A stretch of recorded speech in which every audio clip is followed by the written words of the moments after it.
The anime begins in a place called the Labyrinth of the Moon's Reflection, where an adventurer, Rentt Faina, found himself paralyzed after encountering a dragon. He thought it was the end, but later was surprised to realize he was still alive. However, upon looking at his reflection in the water, he discovers that he has somehow been transformed into an undead.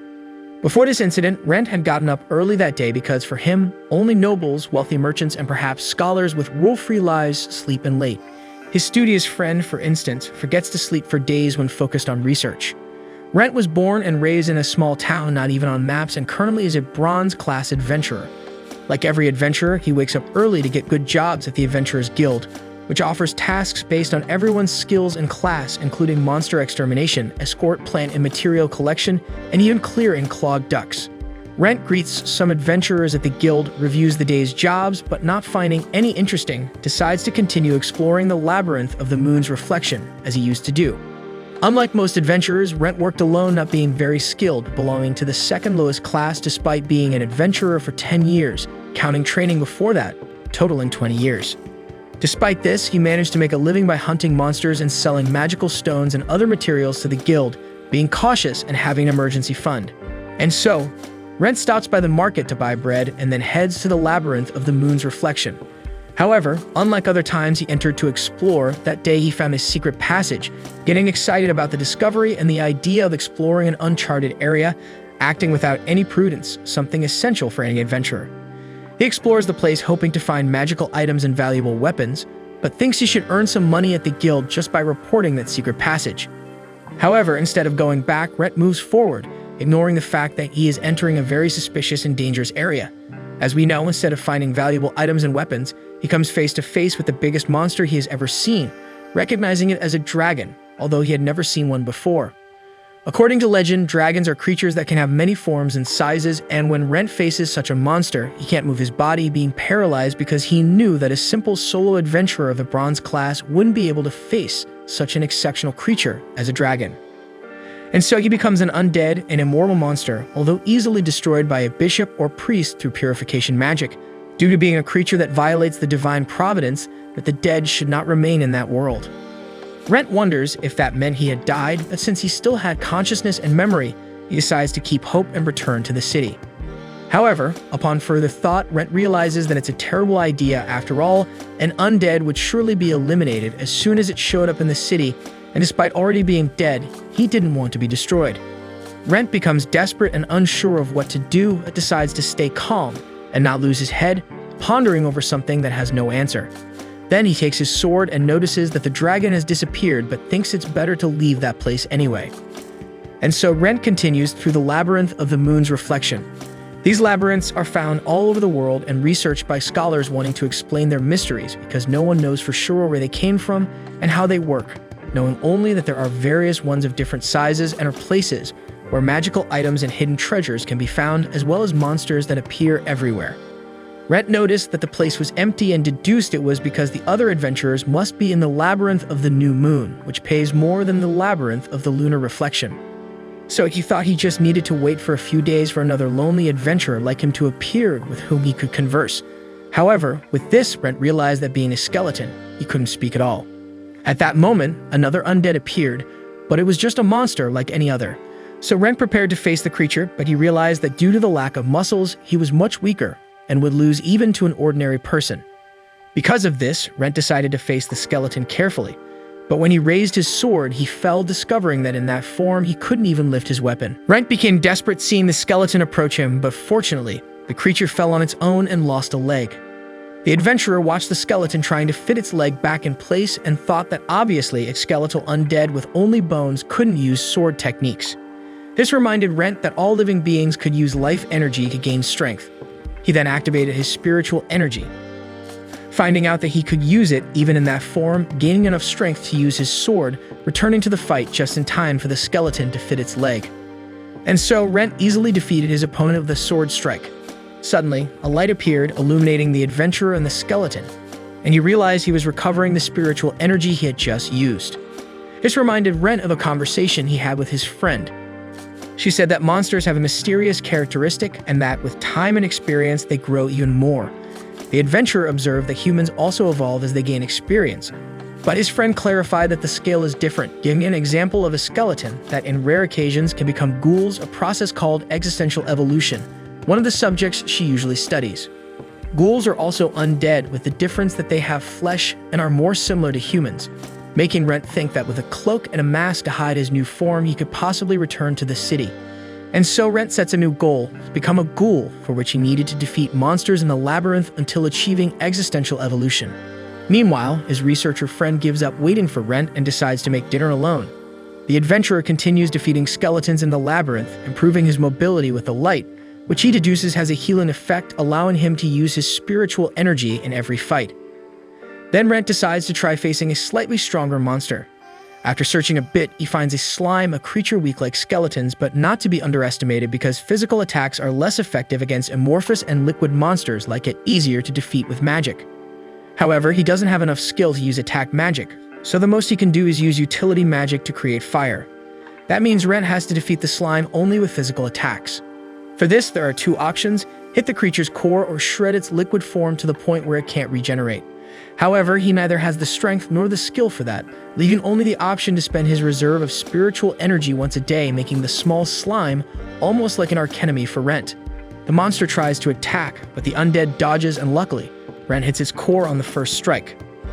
Then he takes the magic stone and collects the slime's liquid in a flask because the monster can release an acidic bomb. However, after they are defeated, the acid disappears from their bodies and the liquid leaves the skin smooth, making the content usable for cosmetics. Rentt gathered all the liquid using various vials he carried with him and thought that everyone should pay for a few days at the inn.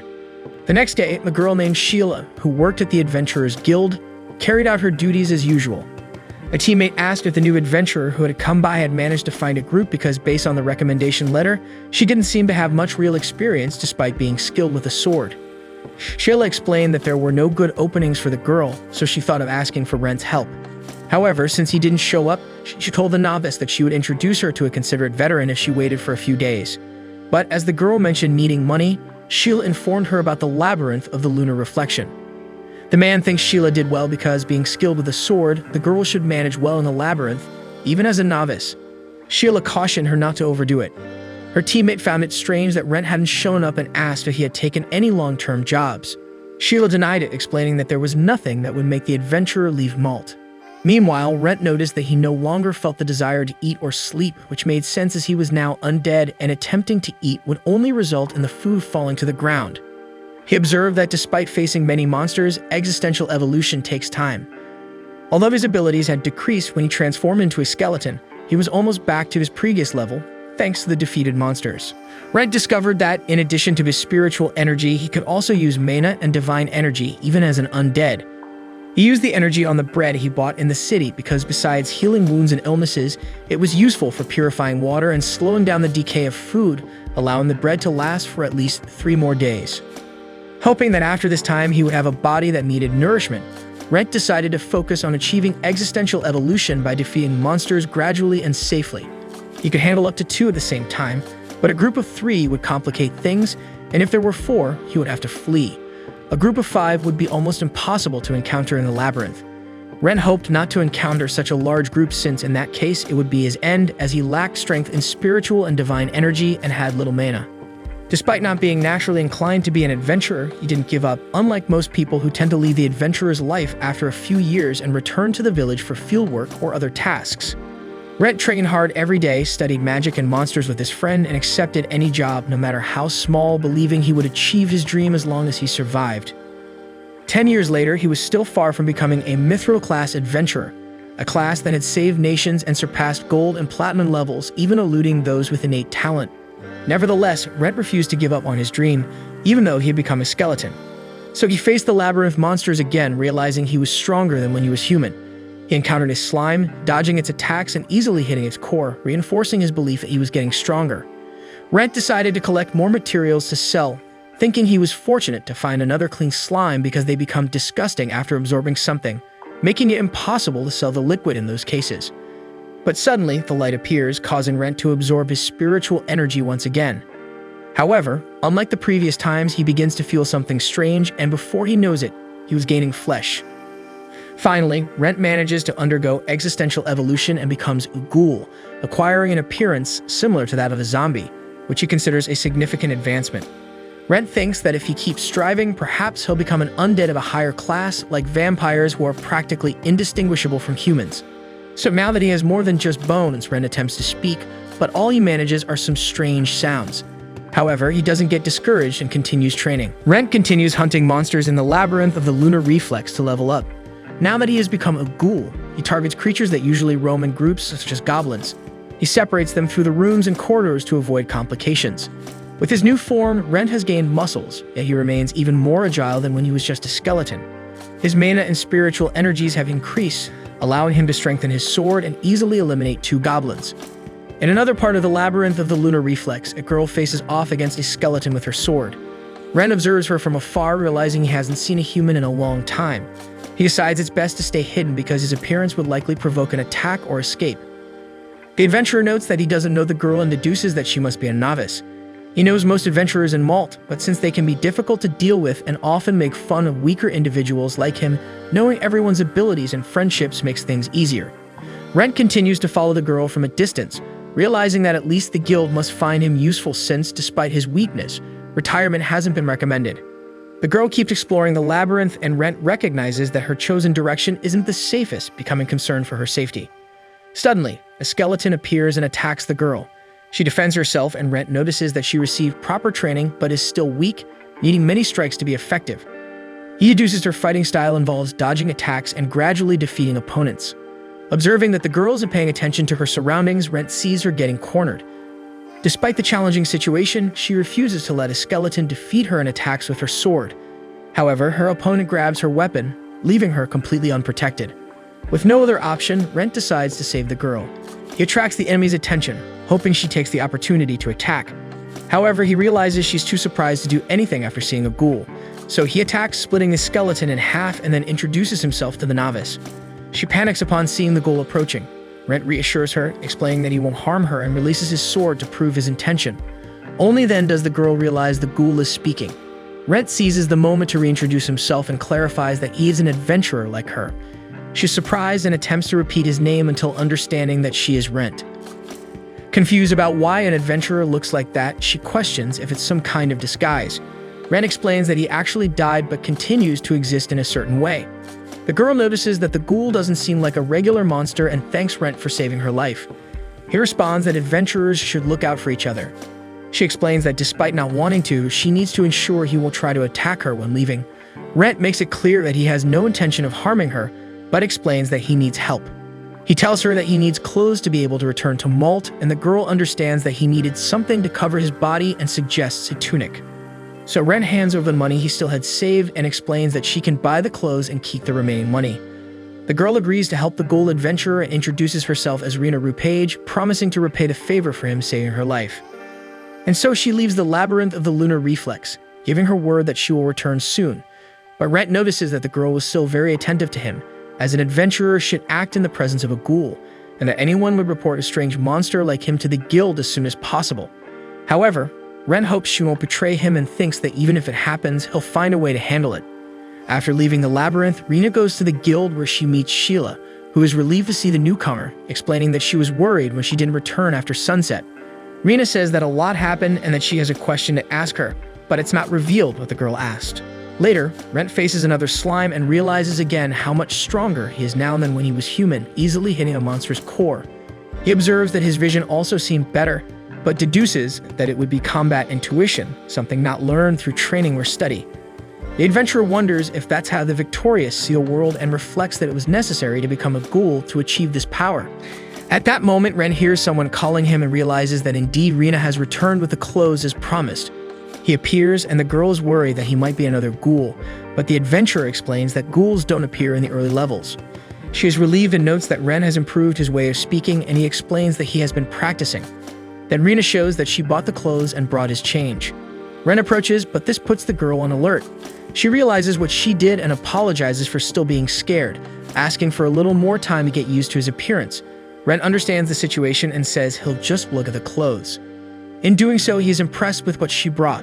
Rena chose a simple colored tunic to not stand out and that covers the whole body, similar to what mages usually wear. The girl is happy that Rentt liked it and mentions that she brought other things she thought would be useful for him, explaining that as she recently arrived in Malt, she had to ask someone from the guild to introduce her to the store's items. Next, Rena shows that she bought gloves and boots so that he could cover his hands and legs. Rentt is touched by her kindness, feeling like he could cry, but physically it's not something possible for his current body. Then he tries on the clothes and notices that it's easier to move than he thought, losing only a bit of visibility, but nothing that would prevent him from hunting 1 or 2 monsters. Rena comments that Rentt looks much more imposing that way, almost like a wight, and shows his reflection through a small mirror. But he observes that he will still attract a lot of attention if he appears in the city. After all, his face is visible. That makes Rena remember that she also bought a mask because she foresaw that he would need it. Rentt thanks her, and he analyzes the mask while she explains that when she first saw him, she thought he was some kind of rare monster, and Rentt comments that maybe she was right. Then he puts on the mask, but notices that it's stuck to his face in a way that wasn't normal. He tries to take it off but can't, and Rena apologizes, explaining that the item caught her attention right away, but she found the price strange. Rentt asks if the mask wasn't a guild recommendation, and Rena explains that she found it at a stall selling it for a surprisingly cheap price, only 3 bronze coins equivalent to 3 loaves of bread. The girl mentions that she even checked if the mask had any curse, but as nothing happened with her touch, she thought it was safe to buy, realizing now that she was wrong because the curse is activated only when you put it on. Rentt thinks he's really unlucky and tries to remove the mask with his divine energy, thinking that as his energy increased, maybe he could remove a basic curse.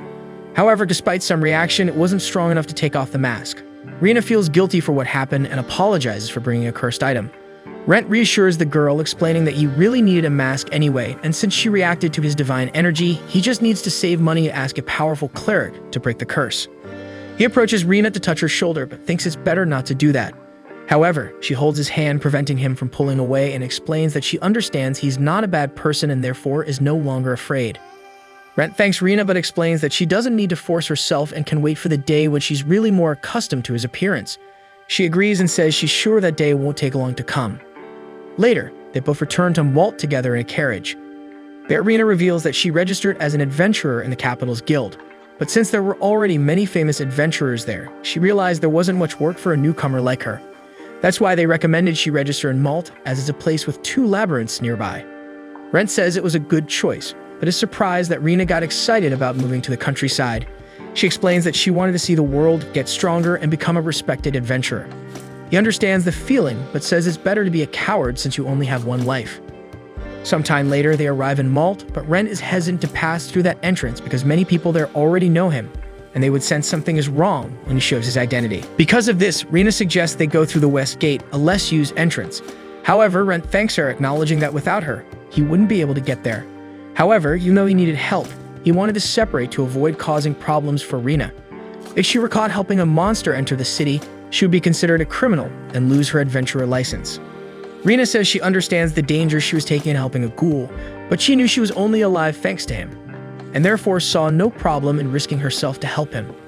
As the girl insists, they both head to the West Gate. There, they display their night identities to the guards, but one of them notices Rentt's appearance and orders him to remove his mask. Quick on her feet, Rena explains that she is cursed and can't take it off. The guard inquires if that's why he talks strangely, and she clarifies that Rentt was severely injured after battling a monster.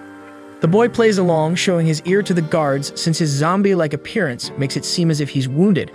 Rena fabricates that he bought the mask to conceal the scars, unaware of the curse. They marvel at how unlucky the guy is, and Rentt suggests they can try to take off the mask if they want. So after Rena assures them it's safe to touch, one of the guards attempts to pull the mask, realizing they were telling the truth about the curse, and they agree to let Rentt pass. The knight thanks Rena once again for helping him but seizes the first chance to evade her, leaving her alone because he still doesn't want to bring trouble to her. Rena searches for Rentt everywhere as he observes her from afar, analyzing that her equipment is cheap but well-maintained.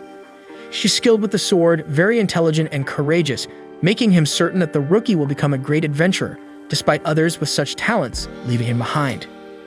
Rentt contemplates apologizing for leaving Rena alone when he achieves a slightly more human appearance, feeling guilty for having to do so.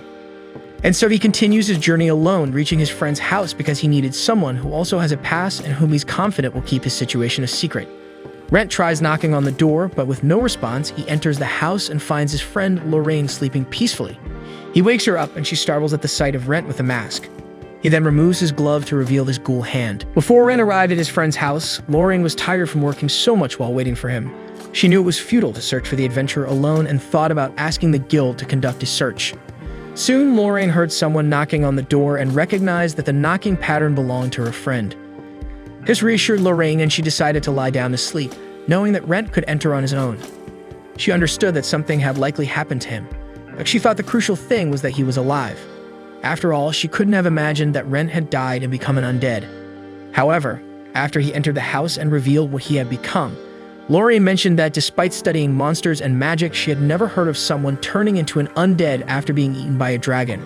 She asked if the dragon was still in the dungeon, and Rentt explained that he didn't know but presumed it had probably left.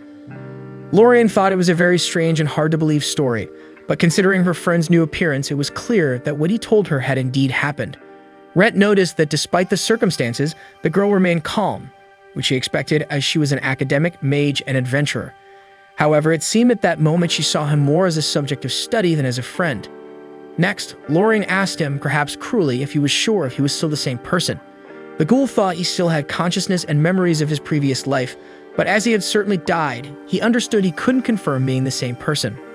Rentt replied, explaining that he couldn't say for sure, but she observed that the answer was very much like her friend, even though she recognized it was challenging to assert that he was indeed the same person. However, she decided to set that question aside for now and ask what he wanted to do. Rentt explained that he wanted to continue being an adventurer and achieve the coveted mithril class no matter what. But with his appearance, he couldn't go to the guild, and his friend understood that he wanted her to accept jobs on his behalf.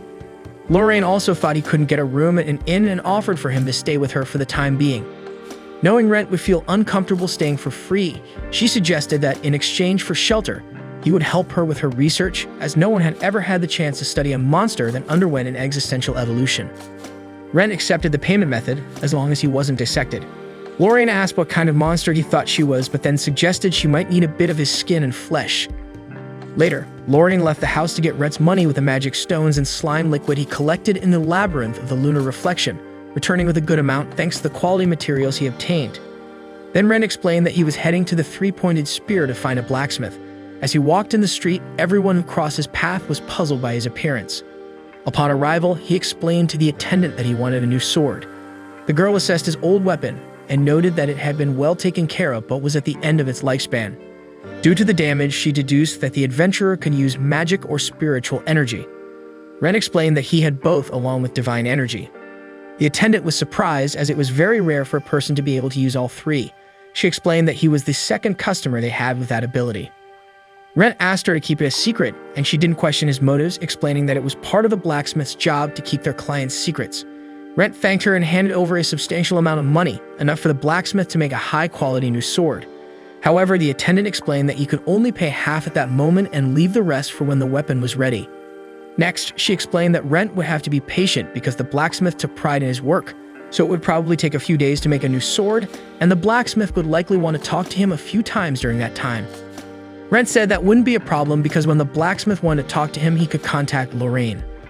Meanwhile, Lorraine was at home researching everything she knew about ghouls, undead creatures with strong physical abilities that can survive even decapitation. Her books also mentioned that they prefer the flesh of animals, especially humans, and are usually found in labyrinths. Some theories say they are born from human corpses, and other records of powerful monsters turning humans into lesser undead exist. But unlike Rentt, in those cases, the victims lose their personalities and any human will or emotion. In other words, Rentt is an extremely special case that has never been recorded before. Lorraine remembered when she had just accepted a job at the guild, and an adventurer asked her to let Rentt, who was just a novice at the time, accompany her during a job in the Blue Forest as a way for him to gain some experience. She recalled that at that time, the world was quite dull for her, even though she was the youngest to achieve the title of Grand Doctor, allowing her to register as a silver-class adventurer. After receiving that title, Lorraine went to the nation of Yarlin without saying a word to the people around her. For some, she said she was there just to collect some herbs, but the truth was she simply had nothing else to do. Even without a life goal, she agreed to help Rentt and went to do her harvest with him. After some time searching, she found the plant she wanted and thought she should be careful to harvest the roots along with it. After that, she asks Rentt to bring his backpack to store the plant. He does that, and the girl is startled to see that Rentt had already harvested several plants, while she had only collected one. She observes that the adventurer, despite being a novice, knew he needed to gather the plants along with the roots. At that moment, Rentt spots a goblin watching them. The creature prepares to shoot, and he steps in front to protect Lorraine, instructing her to use magic on the goblin.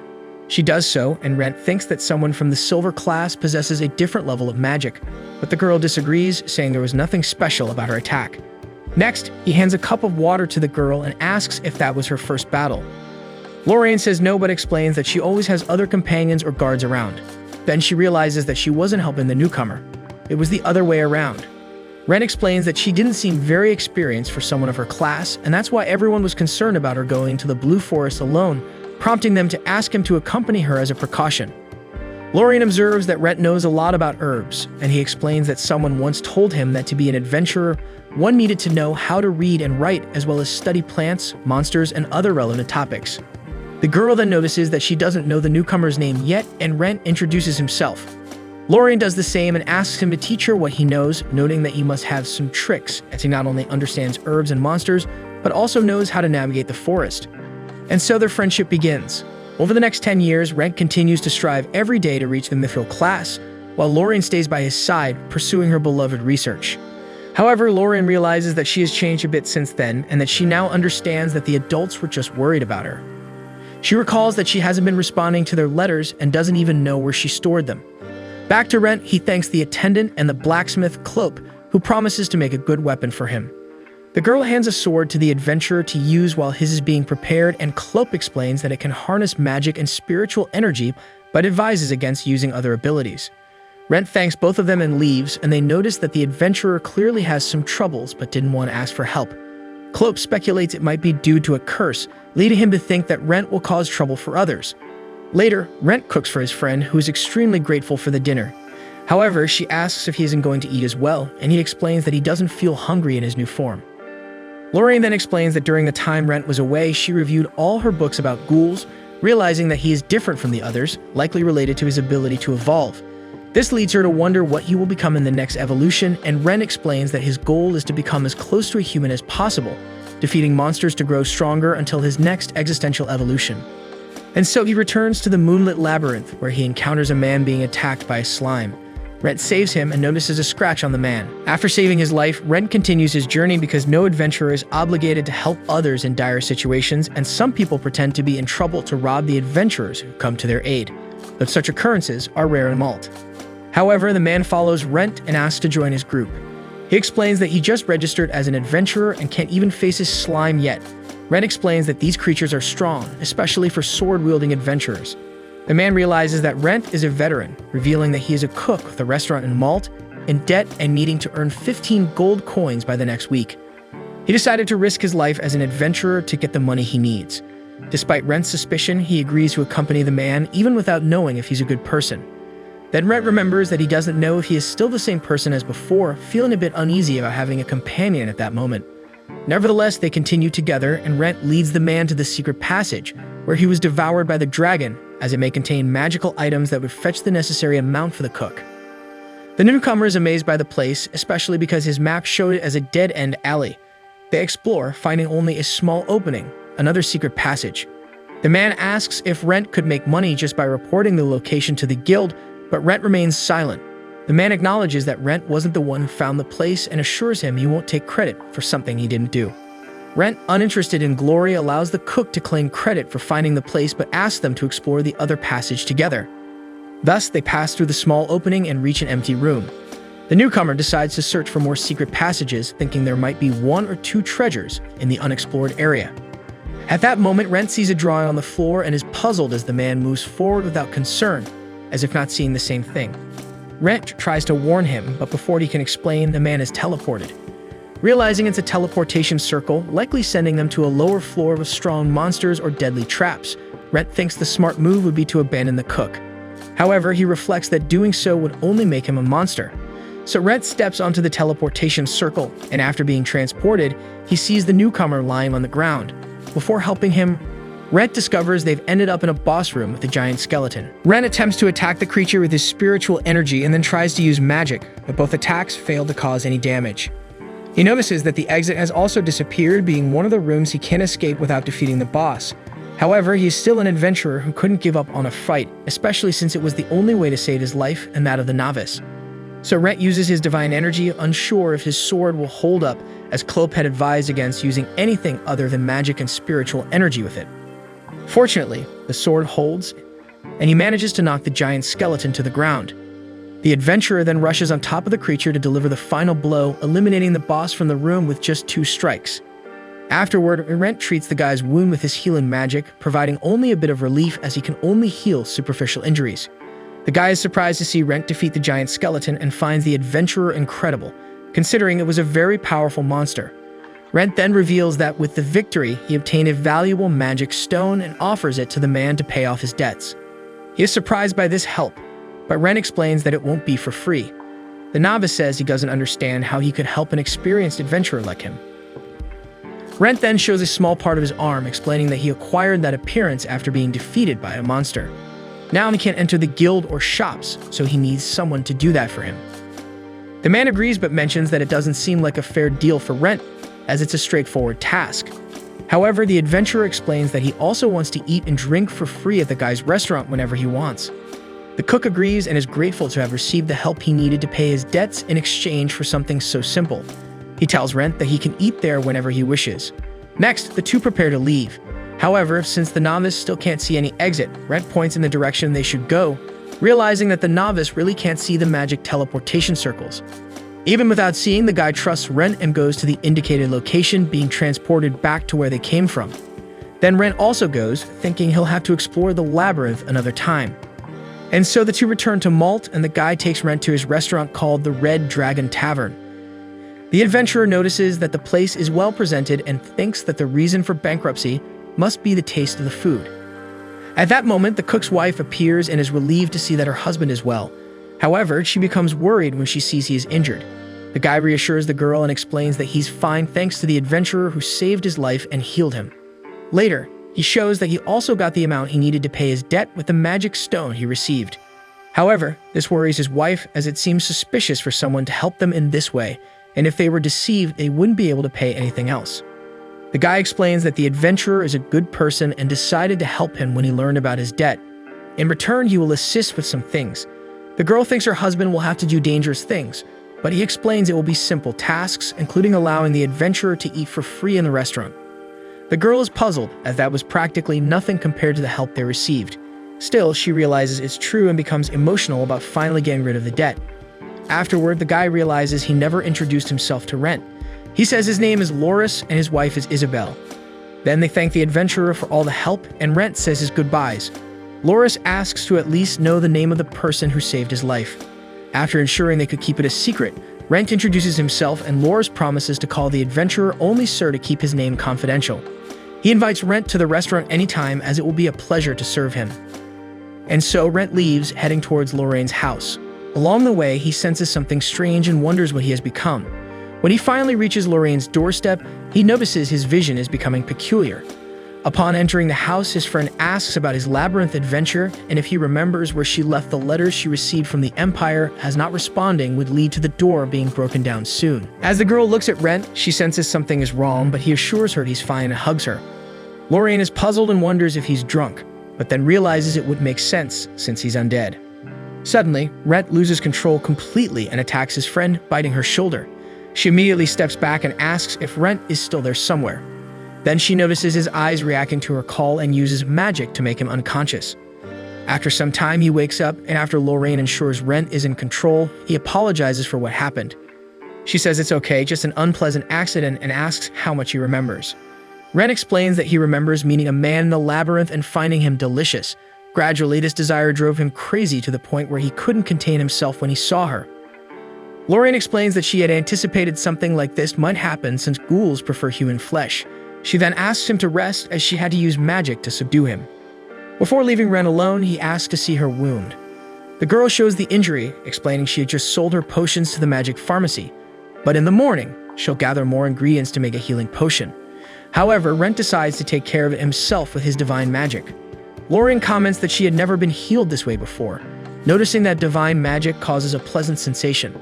After some time, the pain fades, leaving only a mark, but Rentt continues healing until there is nothing left, as if she had never been injured, leaving the girl surprised by the result. After healing his friend, Rentt observes that he has improved in appearance, as if his body is only filled with old wounds. At this moment, he realizes that his mask has also changed shape, now covering only his eyes. Rentt thinks he needs to hide his mouth, and immediately the mask covers the lower part of his face, leaving the upper part uncovered. Lorraine notices that the mask, in addition to being cursed, also responds to the wearer's desires. Rentt tests it, realizing his friend was right, and she explains that it's rare, but she has heard of magic swords with a will of their own.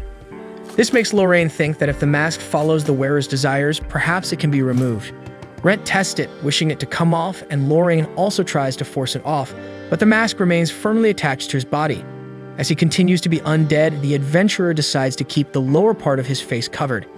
Next, Lorraine notices that her friend is able to speak much more clearly and naturally. Rentt thinks he must have undergone existential evolution again, probably becoming the giant skeleton he defeated. However, he remembers that when he evolved into a ghoul, it happened immediately. Lorraine reflects and concludes that it might have been when he fed on her blood. After all, he stopped being a ghoul and became a ghast, a servant of vampires, which is weaker than a lesser vampire. Rentt wonders why he turned into a ghast, and Lorraine says that even for scholars, existential evolution is a complete mystery, just like the origin of labyrinths, although she has a theory about evolution. Then Lorraine asks if Rentt would like to know, and upon his confirmation, she begins explaining that, as far as is believed, existential evolution occurs when a monster transforms into a more powerful being. She recalls that initially he was just a skeleton, and then evolved into a ghoul, which was curious since there are other ways for ghouls to evolve, such as becoming a skeleton soldier, knight, or many others, although there are also reports of some evolving into ghouls. Because of this, her hypothesis is that Rentt is evolving according to the form he desires, as his will is to have an appearance as close to human as possible. Rentt observes that the theory makes sense but wonders if he should have turned into a vampire, which is more similar to humans than a ghast. Lorraine explains that evolution must work like the Adventurers Guild, where one needs to go through each stage as they gain power, only then reaching the final goal. She continues to explain that experiments with smaller monsters show they evolve into a form adapted to the environment they live in, gaining, for example, affinity with fire when living in a volcanic region or with water when living near a lake. Therefore, it's also possible that his evolution is having a passive reaction to the environment, although this does not negate her theory that this response occurs due to the monster's own will. Rentt thinks that if his friend is right, he will be able to evolve into a vampire and maybe one day return to being human. However, she believes it's more likely that only the first option will happen, not knowing if it's possible for him to return exactly to what he was. Later, Lorraine concludes that probably the next existential evolutions will require more than just defeating monsters, as he became a ghast when he ingested her blood. It's likely there's a special condition to become a vampire, although it's just a hypothesis. Regardless, Rentt will have to go through a long journey to reach his goal, and she promises to be there to help him in any way possible. Rentt thanks his friend, but she then switches to researcher mode and decides to conduct experiments on him, such as using magic to photograph his body for records and cutting a piece of his skin for various tests, as well as testing his sleep and appetite, now that he's in a new form. Rentt is concerned about the idea of undergoing so many experiments, but Lorraine understands that he was quite tired, deciding to leave the tests for the next day. So the next day, Rentt gets up early to train while his friend continues to rest. He realizes that the strange impulse he felt the day before has disappeared, and he has returned to acting normally.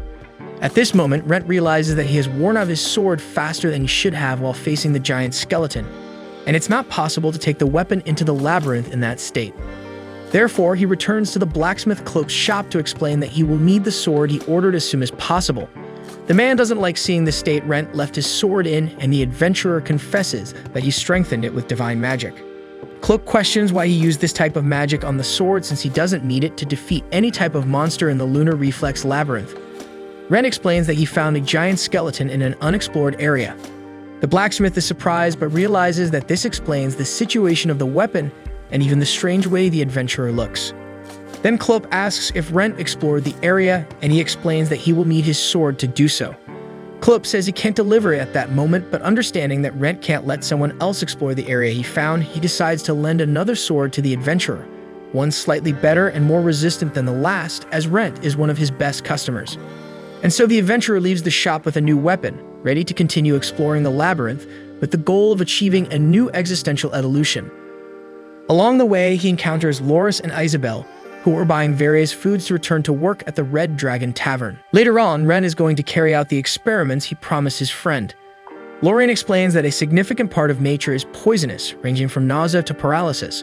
However, by mixing substances, a new poison is created that can even eliminate a brown bear. Rentt starts to fear the girl's alchemy, becoming concerned about whether it was really safe for him to drink the mixture she prepared. After consuming the poison, Lorraine asks if Rentt needs an antidote spell, but he explains that he is fine and just found the taste of the contents horrible. Then his friend comments that perhaps he is the first person in history to ingest poison and survive just to complain about the flavor. She observes that apparently no poison affects Rentt, although herbs and healing potions work for some reason, making his body quite favorable to them. Next, Lorraine notes in her observations that despite evolving into a ghast, he hardly feels the need to sleep. Then she inquires about his appetite, and Rentt explains that he craves the flesh and blood of humans, albeit in a small and controlled amount. Because of this, the girl hands him a flask. Rentt thinks it's another experiment with poison, but upon opening it, he realizes it contains a bit of blood. Lorraine explains that she took a bit of her blood and put preservation magic in the flask to make it last longer. Even though he doesn't want to, it's better to ingest at least a little blood periodically to prevent him from losing control again. Rentt agrees and consumes a drop from the flask, celebrating the taste. Afterwards, he thanks Lorraine, mentioning that just that amount was enough to curb his hunger, and he promises to make the flask last. Then Rentt mentions that he intends to go to the guild to accept an adventurer job. Lorraine reminds him that to take on jobs, he needs to show his identity, and since everyone there knows him, they will have many questions about his new appearance. Rentt acknowledges that his appearance is indeed quite different, but he thought it wouldn't be a problem since he's just a bronze-class adventurer. Lorraine agrees that there are many others in his class, but she says that everyone will still recognize him because the whole guild likes him. After all, he did all kinds of jobs. Whether helping a newbie or taking on jobs no one else was interested in. Rentt says those were unimportant services, and Lorraine asks him not to downplay himself like that because the guild even wanted to recruit him. Rentt is surprised as he didn't consider himself a very talented adventurer. Lorraine explains that they probably found it challenging to bring up the subject since Rentt showed no signs of retiring.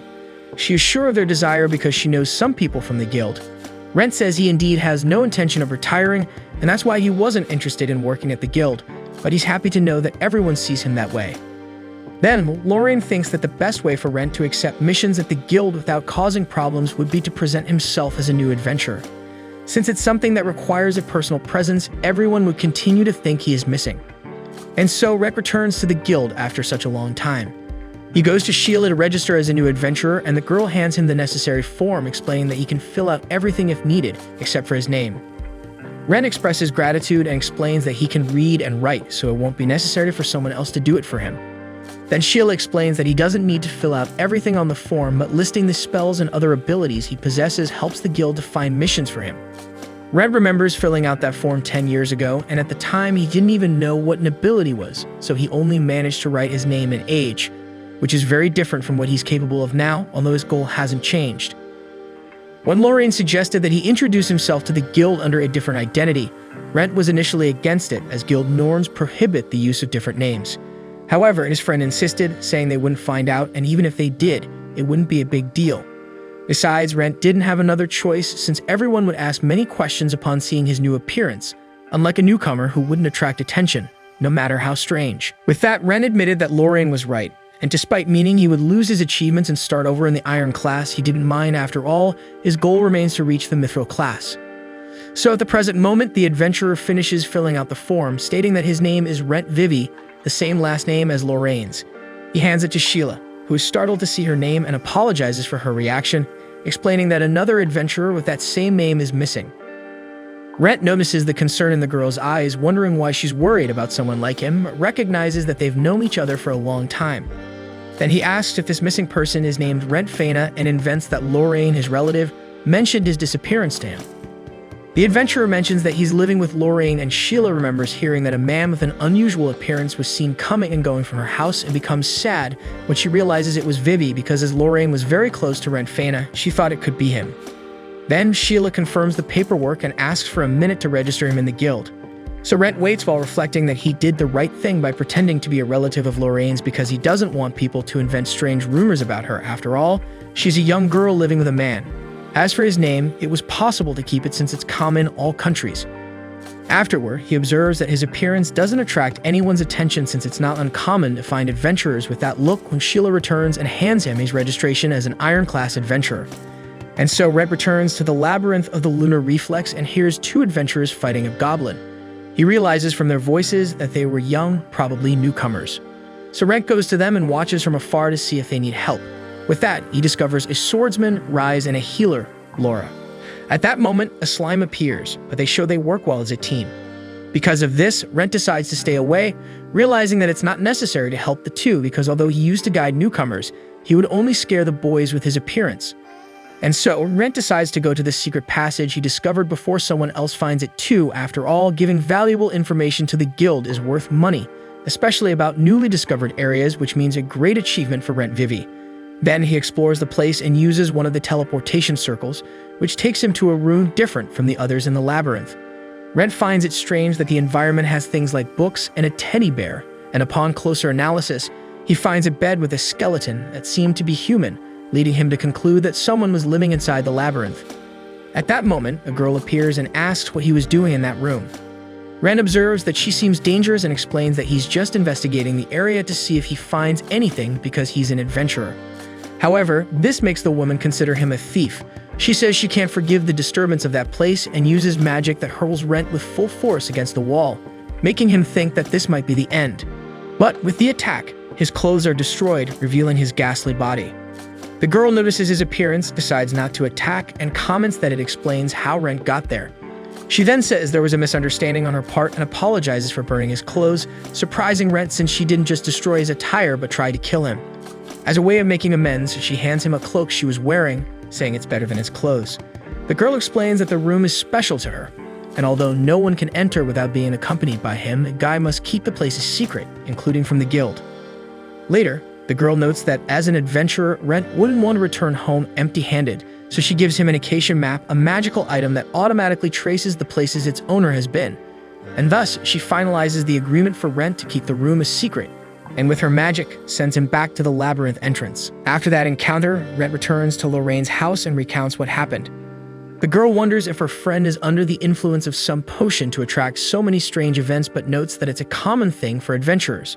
She then explains that the map Rentt received didn't show any sign of being cursed, although she has no idea how to use it, as the item didn't react to her magic, deducing that maybe it might have some reaction with its owner. Rentt tries using the map, and magically a drawing of the moonlight maze appears.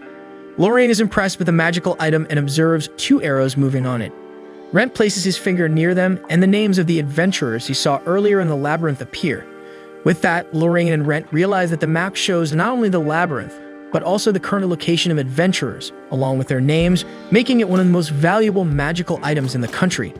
Rentt tries to make the map show another place. He thinks of the new moon maze, and instantly the drawing changes, leaving the adventurer impressed. Although he knew the map wasn't complete, as it only shows places the owner has explored, not revealing any areas he doesn't know. After that, Rentt asks Lorraine to check if the cloak has any curses, but she explains it's unnecessary because if there was anything, it would have been activated right after he put it on. Lorraine comments that she noticed the cloak is of high quality, as it possesses an extremely strong magical resistance at a level no blade can penetrate, making it better than ordinary armor. This leads the girl to wonder who the woman giving those things to Rentt is.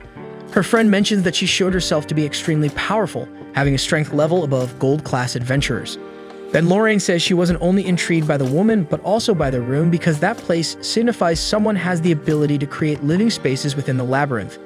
Rentt then comments that he's planning on returning to the room. After all, the woman told him not to tell the guild about the place, but she didn't mention anything about him not being able to come back. Lorraine says that's what he wanted to understand because clearly she wants to be left alone. Nevertheless, the next day, Rentt returns to the labyrinth.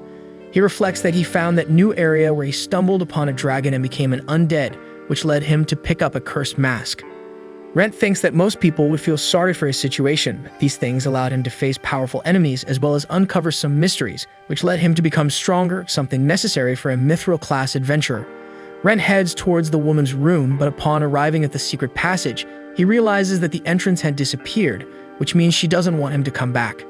At the guild, Sheila talks to another adventurer who is also worried about Rentt's disappearance, and they both hope he's traveling or something like that.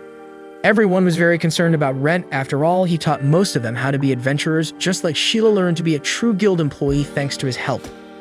She remembers how the guy devoted himself to the maximum to achieve his goal of reaching the mithril class when suddenly, Rentt appears in front of her, making her startle at being caught off guard by his bizarre appearance.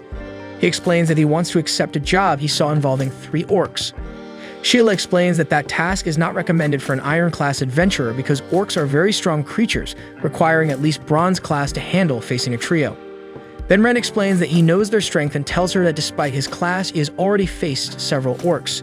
This makes the girl a little more at ease and entrusts the job to him. But she asks the newcomer not to do anything risky and to run away if the situation becomes dangerous. Rentt promises to do so if necessary. After all, he understands more than anyone that you only have one life. And so after a while, Rentt returns to the guild after defeating the 3 orcs and bringing back their remains in a magical bag, an item that, despite taking 5 years to buy, was worth it, as it's something super necessary for a solo adventurer like him. Sheila praises Rentt's work for having stored and preserved the 3 orcs in a way that will surely leave the client who commissioned the mission very satisfied. The other adventurers in the guild overhear the conversation and are suspicious of the newcomer. After all, defeating 3 orcs is quite something for someone of the Iron class, which makes Rentt realize that he ended up standing out more than he would have liked. Then Sheila hands him a paper and explains that she spoke with her manager so that he can try to take the promotion exam, which basically serves for adventurers to advance in class, meaning he would move up to the Bronze class. She explains that it's very rare for someone to have this opportunity so early, but Rentt has shown potential for it. And so the adventurer returns to Lorraine's house and tells her that he was invited to take the promotion exam. His friend isn't surprised by the offer after all. Rentt is quite strong. He says it's only because of his new condition, but Lorraine says he only managed it because he's capable of using that strength. Then the girl takes the opportunity to ask what name Rentt used to register at the guild, and he reveals that he used her last name, which surprises Lorraine. She asks why, and Rentt explains that pretending they're related was his way of preventing people from thinking poorly about a strange man frequenting a woman's house. Lorraine understands the reason but says he didn't need to worry about her reputation. After all, she's just a broke academic who moved to Malt because she couldn't sustain herself in the capital, so she doesn't care about people's opinions of her. Still, Rentt insists on not causing any kind of trouble for his friend. After all, Lorraine has already done a lot for him. The girl responds that, in her opinion, he has done much more for her than the opposite, since Rentt does everything in her house like cooking, washing, and cleaning, but the guy remembers that he's only human thanks to her, which means his debt is greater. So Lorraine says that now that they are relatives, Rentt can stay at her house for as long as he wants. After all, it's not strange for family members to ask for that kind of favor. Sometime later, Rentt goes to the Adventurer Guild very early to take his promotion exam to the Bronze class. Sheila is surprised to see him because she thought the newcomer would wait for the next exam to have more time to study, and Rentt explains that he would have to wait many months and didn't want to waste time. At that moment, another adventurer arrives at the guild Drowsy, right on the exam's starting time, and Rentt thinks he'll probably lose points for that since an adventurer who doesn't arrive on time isn't reliable. And so the examiner explains that the exam to move from the Iron class to the Bronze class starts with a test, where the participants' knowledge of the guild rules and monster loot handling will be tested, and then those who pass the first stage go to the practical part. Rentt knew that this second stage worked differently each time, with the last one he participated in being about herb collection when he became a Bronze class adventurer. After the examiner gives the instructions, Rentt and the other participants proceed to take the written exam, where he notices there are more people than he originally thought. At that moment, Rentt recognizes the adventurer Laura, who we saw in the moonlight reflection maze alongside her partner, Rise, who was taking the oral exam, as it's uncommon for people in this world to know how to read and write. However, despite it being rare, Rentt was educated in the village where he was born, where he also learned about herbs because he thought he might need that knowledge to become an adventurer. So Rentt takes the exam calmly, as it's the second time he's taken the same test, and after finishing, while several adventurers comment on how difficult they found the exam, he manages to get perfect score, leaving Sheila impressed as it's extremely rare to achieve. After the first stage, Sheila explains that in the practical part, he'll have to form a group with other participants to complete a task for the guild, and Rentt ends up with Laura and Rise. The boy introduces himself as a swordsman who uses spiritual energy to enhance his fighting strength, so he requests to be in the front line. Then Laura introduces herself and explains that she's a mage with healing magic who prefers to stay in the rear guard.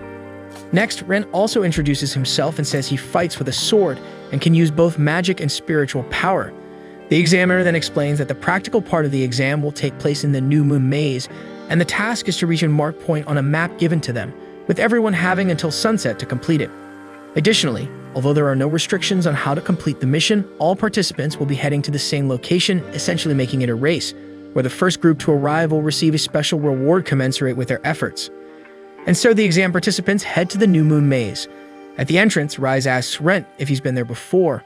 Rentt confirms, and Rise explains that he's also been to the maze, although he only made it halfway through the first floor. Then he starts walking to enter the place, but Rentt explains that before they go in, they should buy a map because the one the guild distributed is 15 years old, too outdated to be reliable. He then walks to a tent at the entrance of the maze and asks the vendor for a map, who explains it would cost 2 silvers, and Mount Laura and Rise say they can't afford. However, Rentt says they only need a map of the first floor, so it shouldn't cost more than 5 bronze coins. The vendor agrees to sell it for that amount, realizing he can't deceive Rentt. Afterward, the trio compares the map they bought with the one they received from the guild, realizing the new one is more up-to-date and includes changes to the maze, such as recent collapses as well as the location of all traps, which would undoubtedly help them avoid wasting time. Then the vendor tells Rise and Laura that if they want to pass the exam, they should do what Rentt says. This makes Rise realize that without him, the 3 of them would have entered the maze with the outdated map, and he thanks Rentt for that. Laura then asks why the guild would provide a bad map, and Rentt explains that an adventurer should never let their guard down, and the purpose of the exam is to test if they have what it takes to be an adventurer. Rentt takes the opportunity to mention that, besides the map, the nearby carriages could have taken the participants to the wrong place. Then he tells the 2 to remember that the guild can be surprisingly ruthless.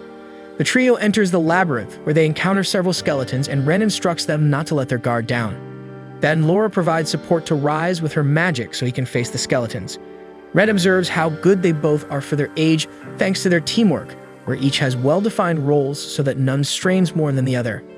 After defeating the skeletons, Laura asks why there are so many monsters in that place, and Rentt notices they are being drawn there by an incense. Furthermore, he realizes that just ahead, an ambush awaits them. Laura finds it strange as there are no intelligent monsters like that in the first place, but Rentt explains that they are humans, leaving her and Rise surprised to realize they will have to face people. Rentt advances cautiously, encountering the first man waiting to ambush them. Rise recalls wanting to be on the front line, so Rentt leaves his opponent to the boy and moves on to confront the rest of the ambush group, dealing with them easily. Then, Rentt watches Rise bravely face his opponent with the help of his partner, realizing they don't need assistance and merely observing the fight. And so, with another display of teamwork, the 2 manage to defeat the last of the ambush group.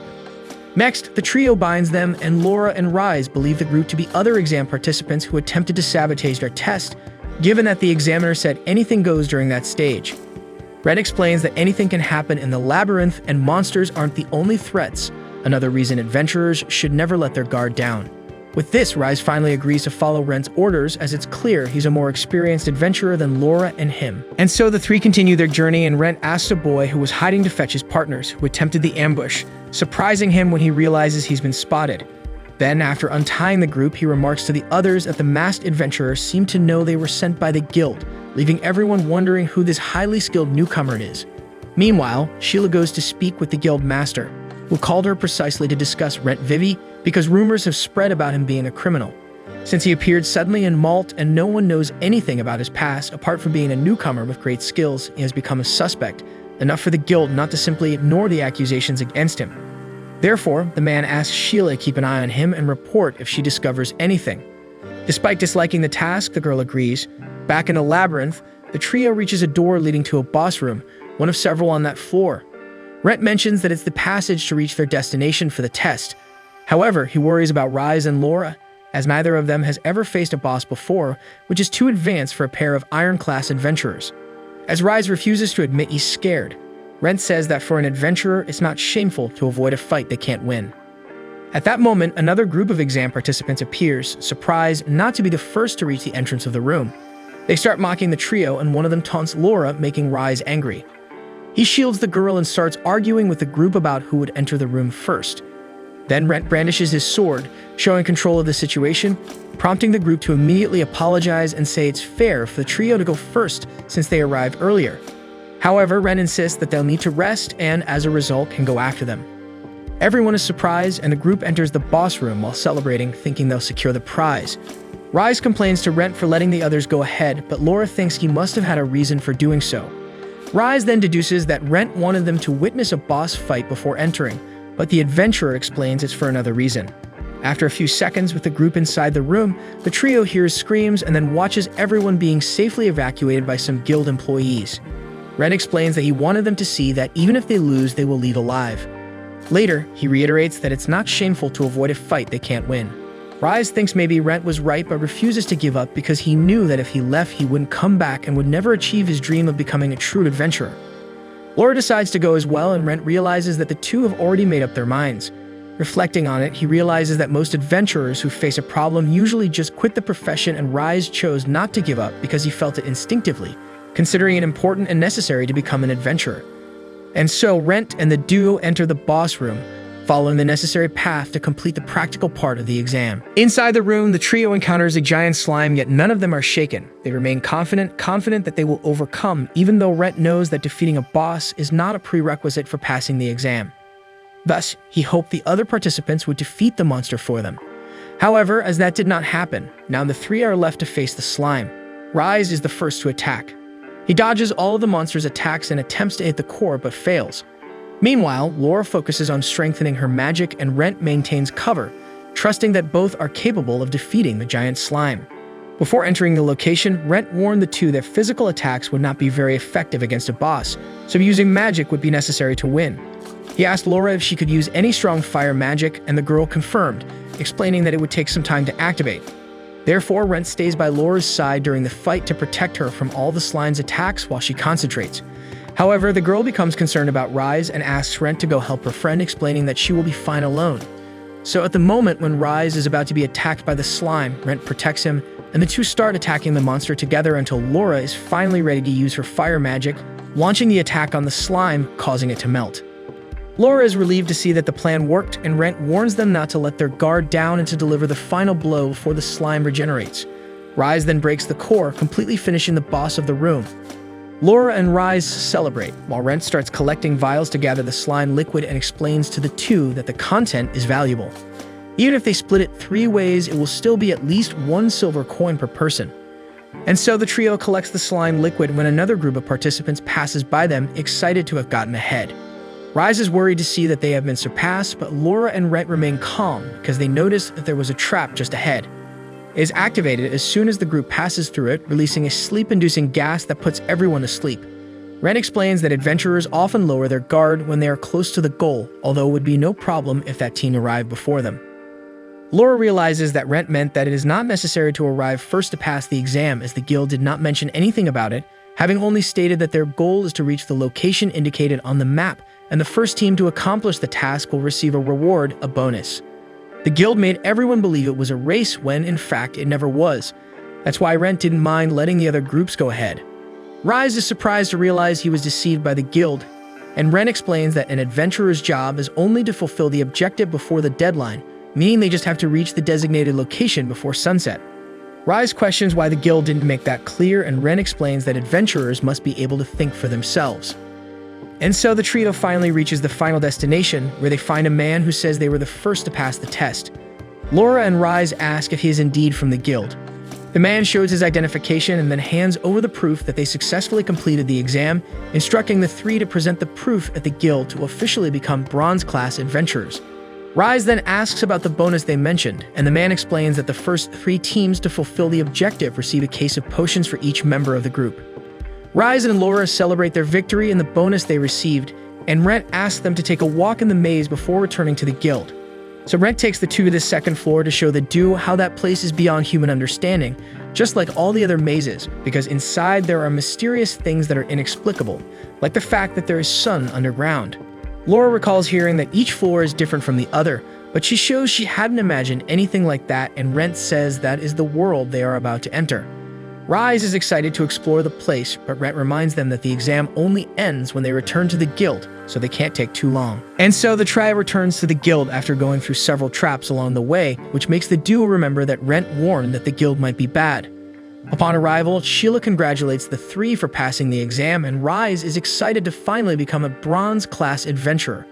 But what the boy didn't know is that they were being watched throughout the exam by Sheila's brother, because the exam also evaluates the type of person the participants are, as they can't promote any type of adventurer. Sheila explains that they also passed this part of the test, meaning they managed to change classes without any problem. Laura and Rise celebrate the victory and comment that they chose right when they decided to leave their cities to become adventurers. Afterward, Rentt thanks the two for taking the test with him, and the duo also thank him and say they won't forget his teachings because thanks to him, Now they finally feel like real adventurers. Laura then says she would like Rentt to join them, but she deduces that the guy wishes to continue alone because he feels their goals are different, and that's why he taught them how to fend for themselves. Rentt agrees, and Laura says that even if the three continue their separate paths, he will always be a very important companion for her and Rise. Then the two leave, leaving Rentt and Sheila alone, and he comments that he felt like a father during the exam. So Sheila takes advantage of being alone to ask Rentt a question and asks the guy to come with her, saying he's smart enough to know why. The adventurer realizes that Sheila found out he is Rentt Faina and becomes worried if the guild will want to give any kind of punishment for him using a false identity, and he explains that if that's the case, he won't return to the guild anymore. Rentt starts to leave, but Sheila stops him and says she just wants to know what happened to him. So Rentt ends up talking to the girl in a private place because although he had thought of running away, he felt she was genuinely concerned about an old friend. And so he explains that he's dealing with a big problem and doesn't want anyone to get involved, including the guild. But Sheila explains that she hasn't reported anything to anyone yet because she wasn't sure about her suspicion, besides wanting to find out the truth for herself. The girl says she only reported what was necessary to the guy who was observing Rentt during the exam, but since he's her brother, it's guaranteed he will keep it a secret. Then Sheila asks Rentt to tell her what's going on, and as a way for him to trust her, the girl says she prepared a magic contract as a guarantee that she will keep her promise to keep the secret, because if she breaks the contract, she will suffer the consequences based on magical force, which in this case will be her leaving Malt to go to a country where servitude is legalized to become a servant. Rentt gets scared and asks why Sheila wants to go so far in the contract. She explains that she wants to help her friend regardless of whether he's from the guild or not, because it was thanks to him that she was able to grow in her work. Just like her, there are many others who are grateful to him for the same reason. So Rentt agrees to sign the contract and decides to quickly tell Sheila about his situation, revealing his appearance. She's startled, and Rentt thinks Sheila regrets asking, but she denies it, saying if he's suffering so much, she wants to know everything. Rentt then explains that he's become an undead, and understanding that his situation is terrifying, he makes it clear that he has no intention of hurting anyone, but it's up to her to believe him or not. Sheila says she believes him because, although he's become a monster, Rentt has always been a good person who has helped many others and therefore deserves help now that he needs it. Finally, she says that even if something happens between the guild and him, Rentt can count on her. And so at night, Sheila and Rentt go to Lorraine's house. She's surprised by the visit and shows jealousy toward the guild girl. Then after the two enter, Lorraine asks what Sheila knows, and she explains that she's already aware that Rentt has become undead. Because of this, Lorraine begins to try to scare the girl, saying she's very brave for going alone to the house of a witch and a monster. Lorraine does her best to scare Sheila, but the girl says she's aware that she's just a very studious academic. Still, Lorraine continues trying to frighten Sheila, saying that she only made people believe she's a simple academic, but in reality, she's a witch who hunts people at night. Sheila continues to find the whole story amusing, but Lorraine explains that it's the kind of monster Rentt has become. This makes the adventurer realize that his friend is testing Sheila because depending on her response, she'll see the girl as a threat. But Sheila makes it clear that she's aware of his condition and trusts that Rentt won't hurt anyone, which reassures Lorraine. Then she invites the girl to stay for dinner. And so after the meal, Sheila praises Rentt's cooking, and he explains that he learned to cook in the village where he was born. This prompts Lorraine to comment that it's useful to have him around because Rentt does almost all the household chores, and explains that the two made a favor exchange and the payment at the moment is a vial of her blood for him to feed on. Sheila reminds that Rentt is now a ghast, which is basically a low-level vampire and therefore needs blood. Next, Lorraine deduces that the two made a magical agreement for Rentt to trust her with everything, and he agrees, explaining that Sheila will keep his current situation a secret. Then the girl takes the opportunity to explain that although she'll keep the secret, Rentt has been attracting a lot of attention. She explains that lately many novice adventurers have been disappearing throughout the kingdom, and he has become the main suspect. Lorraine thinks these adventurers might simply have been attacked by monsters, but Sheila explains that if that were the case, their belongings would have been left behind, so the guild is presuming it's a series of kidnappings. With that, Lorraine understands that the guild is suspecting the novice adventurer, who is very skilled and has a somewhat suspicious appearance. Sheila explains that in addition to these reasons, many adventurers are feeling jealous of Rentt, which has worsened his situation. The guy is happy to be invited, but the girls explain that at the moment, it's not a good thing. So Rentt thinks a good way out is to stop attending any labyrinth for a while as a way to prove his innocence.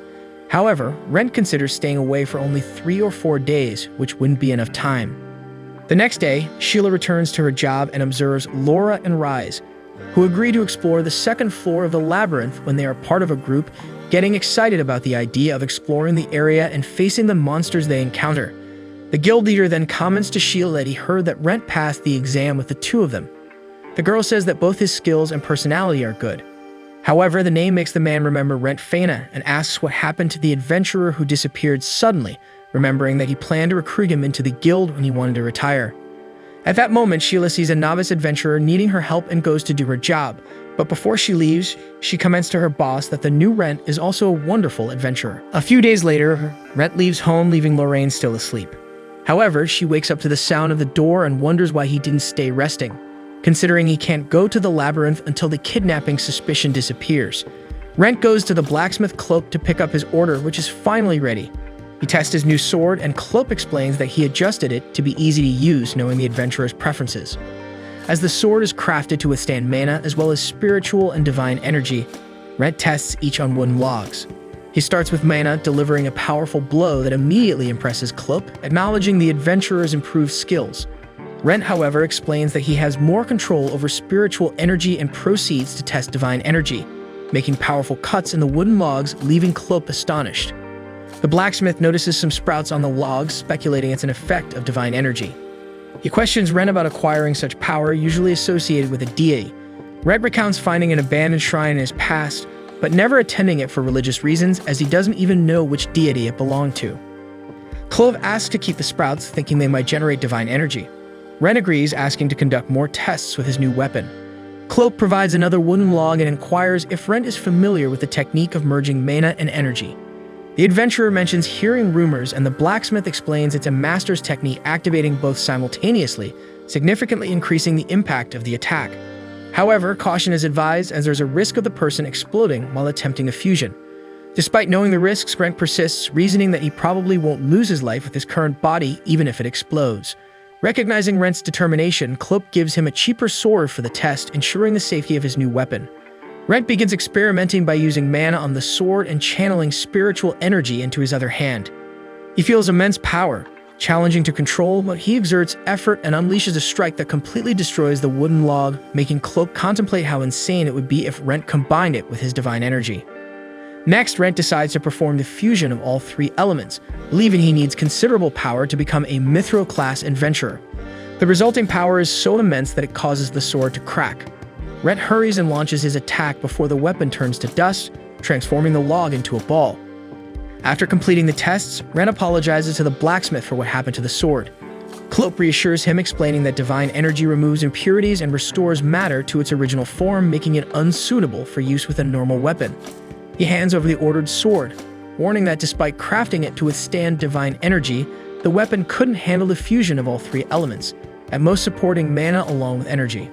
At that moment, Rentt recalls meeting the mage and asks Clope what to do if he encounters an opponent he can't defeat. The blacksmith suggests ordering other weapons, but Rentt explains he doesn't have money for that. Thus, Rentt leaves with only one sword, settling for the fusion of mana and energy, determined to earn more money to buy quality equipment and become a Mithril-class adventurer. On the way home, Rentt encounters an adventurer arguing with a boy who wants to pay for a service not approved by the guild, suspecting trouble. Needing money, Rentt intervenes and asks the adventurer to transfer the job to him. The man hands over the payment from the boy and continues his way. Rentt then explains to the boy, Reumtis, that he doesn't promise to accept the task, but is willing to hear the story. Reumtis explains that he needs an adventurer to kill the Lake Master. Thus, Reumtis tells him and Lorraine that he came from the village of Tatsu, a few days' journey from Malt, and that it has an annual festival following an ancient story tradition where the villagers offer a beautiful maiden as a sacrifice for the Lake Master to save the village. Reumtis continues explaining that the true Lake Master recently appeared, devouring the offered maiden, and now demands more sacrifices, resulting in more girls being offered, with his sister being the next. Rentt accepts the job and sets out with the boy in a cart because he doesn't just want to exterminate a monster but to save his sister. After the journey, they reach the village of Tatsu, and Rentt notices the silence of the place. Reumtis explains that the village used to be more lively, but everything changed after the appearance of the Lake Master. Arriving at the boy's house, Rentt notices a mark on the door, indicating that this house should offer the family's daughter as a sacrifice. Since the Lake Master lives in the depths of the water, Reumtis assumes his servant, a Kelpie, leaves these marks. Rentt comments on the strength of Kelpies, and at that moment, Reumtis' sister, Amiris, opens the door. The boy is excited to show that he got help and introduces the adventurer, but the girl remains serious, pulling him inside for a private conversation. Amaris tells her brother not to fall for the words of strangers from the big city, and that the adventurer looks very suspicious and is probably deceiving them. The two argue, and Rentt listens to everything with his monster-enhanced hearing. Afterward, Amaris opens the door to thank Rentt, stating that Tatsu's festival is an ancient tradition that cannot be changed, and he should leave and pretend nothing happened. However, Rentt refuses, stating that since he accepted a job from Riantis, only he can cancel it. The boy is relieved and makes it clear that he won't cancel his service. Realizing there's not much they can do, Amaris tells Rentt to stay in their house but not to disrupt the festival that will take place the next day because she will willingly serve as a sacrifice. Thus, Rentt spends the night at their house, telling Riantis that from what he observed, asking Amaris to escape wouldn't help. The boy, however, insists that even if it's dangerous, he will do anything to save his sister. The next morning, Rentt heads to the edge of the lake to explore the area better since the festival will only take place at night. He finds a merchant offering fruit to some children in exchange for them alerting their parents about him, as no one has bought anything from him for some time. Rentt approaches the children to ask a question, but they all get frightened by his appearance and run away. Being a small village, the merchant realizes that Rentt is a visitor and deduces he's there for the festival. He advises him to leave because it's not a good time for visitors, as the lake's master is quite irritable, which is why nobody is interested in buying goods. At this moment, Riantis calls Rentt for lunch, and he bids farewell to the man, who again recommends that he leave the village. Rentt finds it a bit suspicious and asks Riantis if he knows the merchant. The boy confirms and says that he frequents the village a lot and helps all the residents. Later, preparations for the festival begin, and the village women express sympathy for Amaris being chosen for sacrifice. One of them mentions that she thought Riantis would find a way for them to escape because he tried everything to convince the villagers to end the festival, showing he's desperate to save not only her but all the girls who will also end up being used as sacrifices. Amaris cries upon hearing this and then finishes getting ready alone.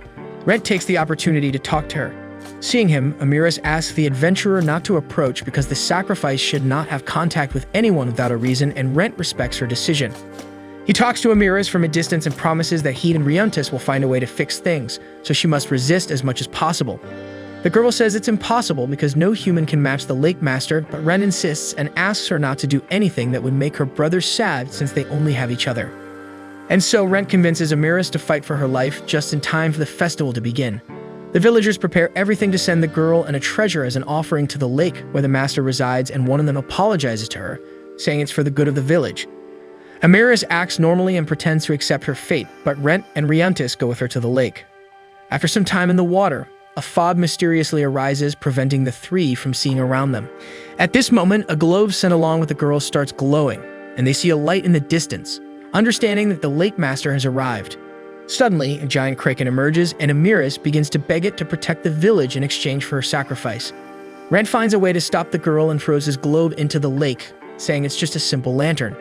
Then the adventurer jumps into the lake and starts walking on the water, thanks to a magical item he received from the alchemist Lorraine. He then wields his sword, determined to reveal the master's identity. At that moment, the monster launches a fire attack, and Rentt observes that, as krakens are marine creatures, they do not have fire. So he advances toward the monster, confirming his theory that the kraken is nothing but an illusion. Next, Rentt sees a ship where he spots the wizard who conjured the illusion in the fog and fired the fire attack, as well as the merchant he met earlier, who tells the adventurer that he would have spared his life if he had listened to his advice and left. And so they all attack Rentt, but he bravely faces them. And when the two siblings pass through the fog, they find him near a completely destroyed ship. After saving Amaris' life, the three return to the village and tell the truth about the Lake Master to the villagers, who are surprised to discover that the whole story was a hoax. Amaris realizes that Rentt suspected the truth from the beginning, and he explains that monsters revered as masters do not rebel out of nowhere. Then one of the villagers questions the merchant about what they did with the other girls who served as sacrifices, and pressured by the frightening-looking adventurer, the man explains that they are all alive and that they intended to sell them for a high price in another country, and that they are being kept in a cabin on the other side of the lake. Immediately, the villagers start preparing to rescue the girls, and Rentt confirms with Riantis if he can consider the job done, and obviously the boy agrees. And so Rentt prepares to return to Malt, refusing to attend the festival that the villagers decided to redo, explaining to the siblings that he cannot stay longer because someone is waiting for him. Riantis and Amaris are saddened by his departure, and the boy says he will never forget that he saved his sister's life and the entire village, while the girl decides to show her gratitude with a kiss on the cheek. After bidding farewell, Rentt leaves in a carriage while thinking that the merchant and the other kidnappers said they only captured women and therefore, apparently, they are not involved in the disappearance of the novice adventurers that Sheila mentioned. Arriving home, Rentt tells Lorraine that he managed to fulfill his mission and save Riemtis' sister's life, as well as all the other girls who were offered as sacrifices before her, and thanks the girl for the magical item she lent him, saying that it was very useful to walk on water. Lorraine says that if there really were a lake master, she would want to meet him, but Rentt says it was good she didn't go with him, as the girl stayed to do another job. Then Lorraine comments that Rentt probably won the heart of the girl he saved, which makes him remember her gratitude. However, he says that surely soon the girl will forget about him because that's what always happens with adventurers. Sometime later, Rentt goes to the guild to check out the available jobs and notices one offering a bronze coin as payment, which is practically nothing, although some adventurers accept missions like that to help people. Just then, Sheila shows up and Rentt tells her he's not going back to the Labyrinth as he promised, but the girl explains that she came to help find a job. Rentt then comments on the mission with only a single bronze coin, and Sheila explains that adventurers are even considering accepting it, but the job, besides being practically free, is very difficult as it involves harvesting a dragon's blood flower, a type of plant that only grows near poisonous swamps. Sheila mentions liking the story about this flower, which says that a dragon fell in love with a woman and its blood turned into a bright red flower, and according to rumors, girls who receive this flower are loved forever. However, unlike her, Rentt finds the story somewhat macabre. She then explains that for this mission, the flower will be used for medicinal purposes, and the request came from the children of an orphanage who needed to save someone. And so Rentt decides to accept the job and goes to the orphanage, where he notices the place was falling apart and decides to use slime fluid to fix the door. After that, he knocks on the door and a girl from the orphanage named Liz answers and says that the director, Lillian, is not there at the moment.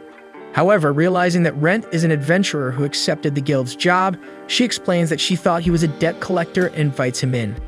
As soon as Rentt enters, the other children at the orphanage get excited to meet a real adventurer, and Liz warns them, reminding them that adventurers can be dangerous barbarians.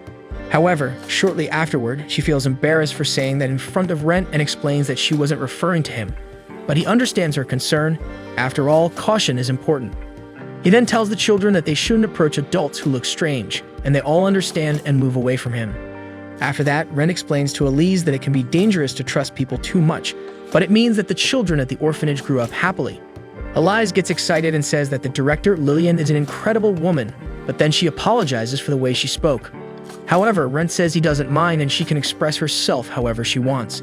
Then he takes the opportunity to introduce himself to the girl, explaining that he's a bronze class adventurer. Elise is surprised as it was already difficult for any adventurer to accept the job, let alone someone above the iron class. Rentt notices that she knows a lot about adventurers, and the girl explains that she was the one who made the request to the guild. Then Rentt explains that it won't be an easy task because it's very difficult to find a dragon's blood flower. Elise explains that she is aware of that but needs the flower, and since it's not found in almost any store, even if it is, it will be at an extremely high price, she decided to trust the Adventurer Guild. Rentt asks her to explain why she needs the flower, and Elise asks him to keep it a secret, and then takes him to the orphanage's director, Lillian June, a priestess who was bedridden due to an illness.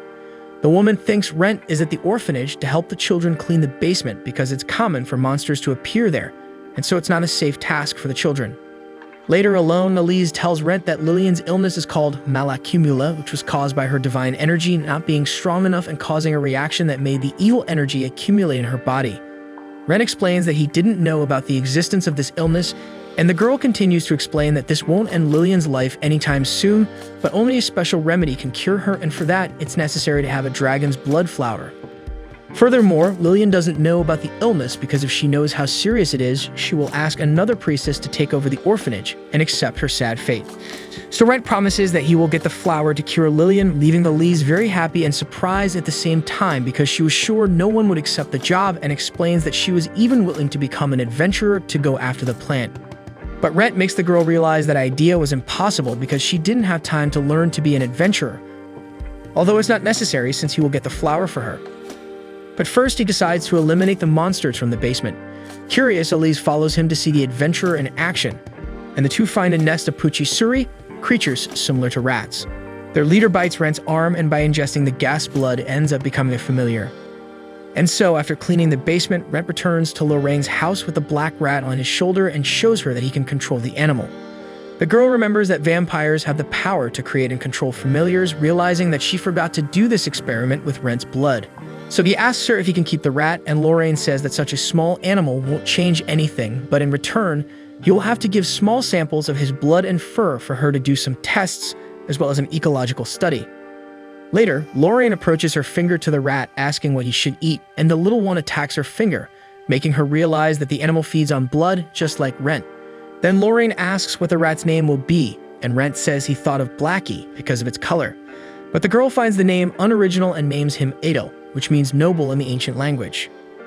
The rat really likes his name, and Rentt explains that although he doesn't know how to speak his language, he knows what he's thinking, feeling a little jealous when he sees how his familiars seem to like Lorraine more than him. Rentt stays awake all night since as an undead, he practically doesn't need to sleep, which made him initially consider not leaving the labyrinth, but he realized that people would be suspicious of an adventurer who never needs to rest. Rentt gets bored for not having anything to do during this time until Lorraine enters his room and tells him she made soup for breakfast. Rentt is surprised after all, despite knowing her, the girl never cooked. She explains that she did it so he could leave early with a full stomach since he was going to the Tarask Marsh, a dangerous place. Rentt asks how she knows where he's going, and Lorraine explains that it's the only marsh nearby where he can find the dragon's blood flower. Then she asks if Rentt plans to go there alone, showing concern for her friend. Lorraine says that adventurers of his class need a group to go to this marsh, but he explains that going alone means he doesn't have to worry about the place of poison, and that he doesn't intend to fight the Tarasks because he bought holy water at a roadside stall. Still, Lorraine remains worried because the holy water, despite repelling the Tarasks, isn't guaranteed to work.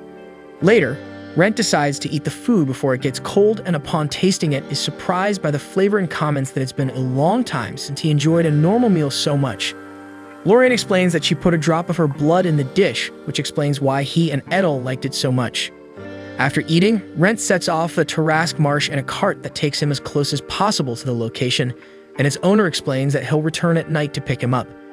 And so Rentt continues on foot with his familiar on his shoulder, who doesn't seem to mind the marsh's poison, although he can purify the animal with his divine energy if necessary. After a while, Rentt arrives at the Tarask Marsh, where there is a bridge to cross because since there are animals and plants found only there, the place is passable in a way that avoids people touching the poisonous water.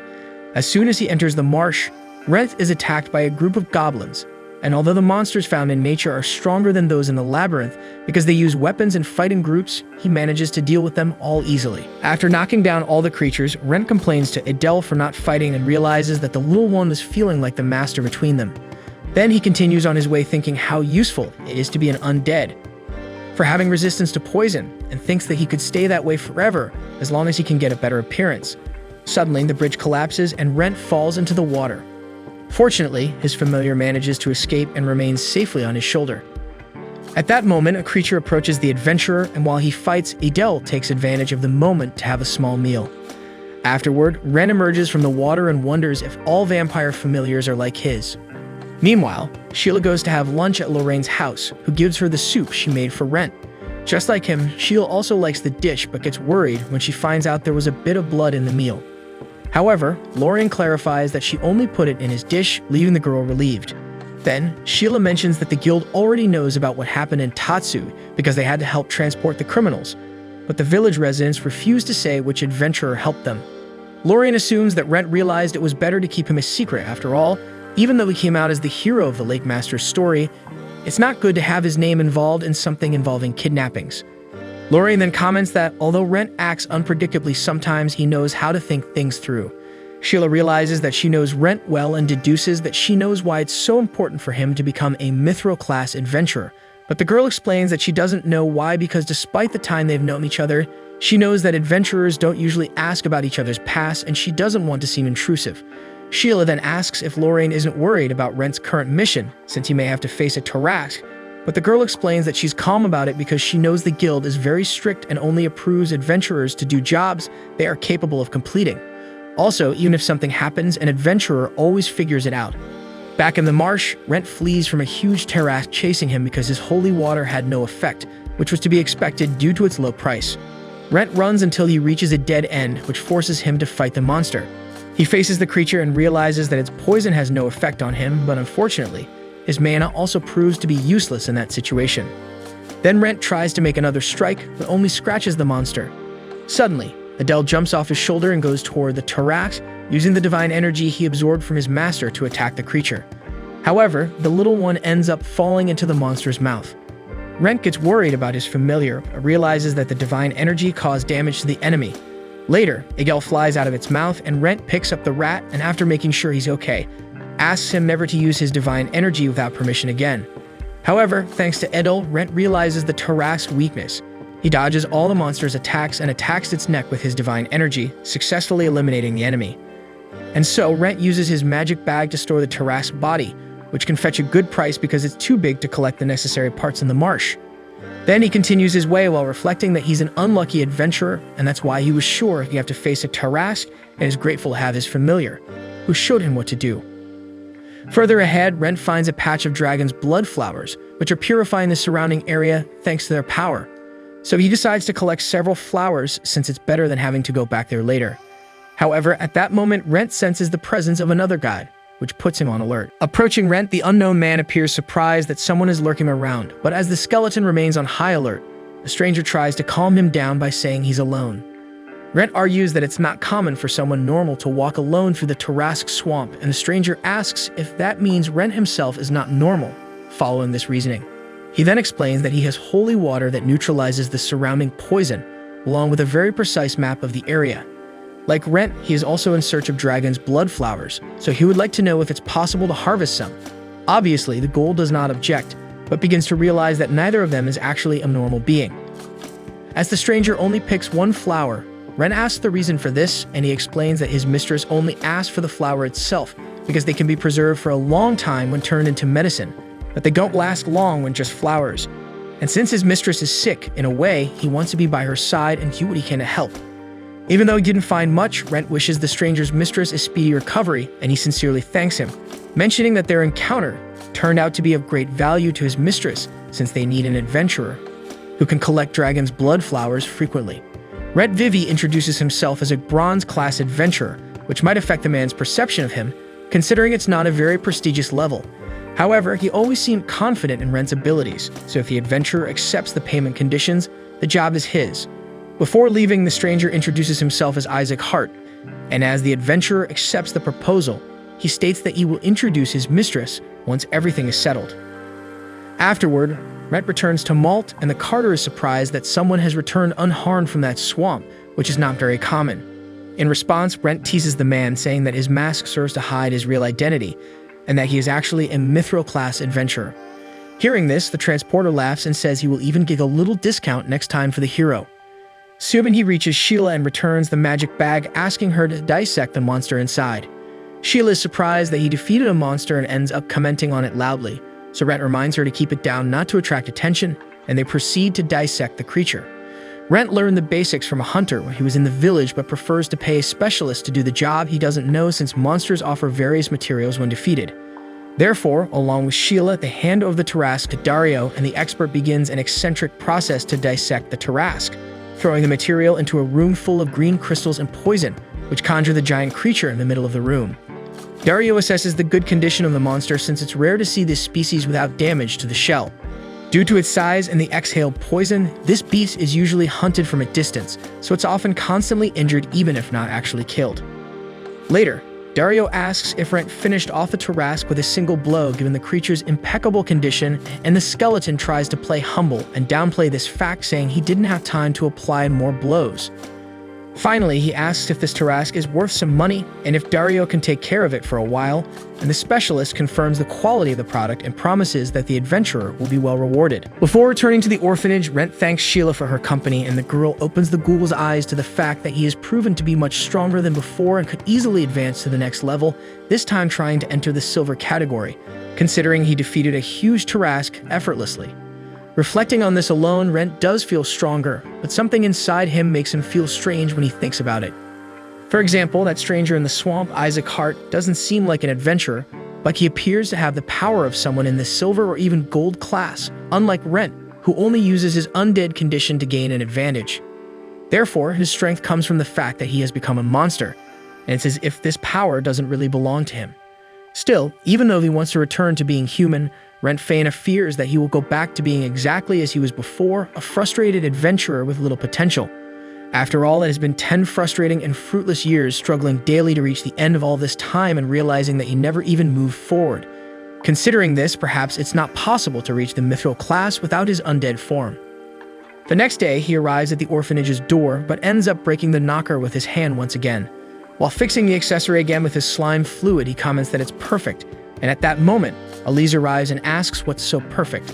Surprised, Rentt turns around and replies that he was talking about the mission, and the girl is impressed with the adventurer's speed in performing such a complicated task. Inside the orphanage, everyone admires the beauty of the dragon's blood flower, impressed with its flawless state.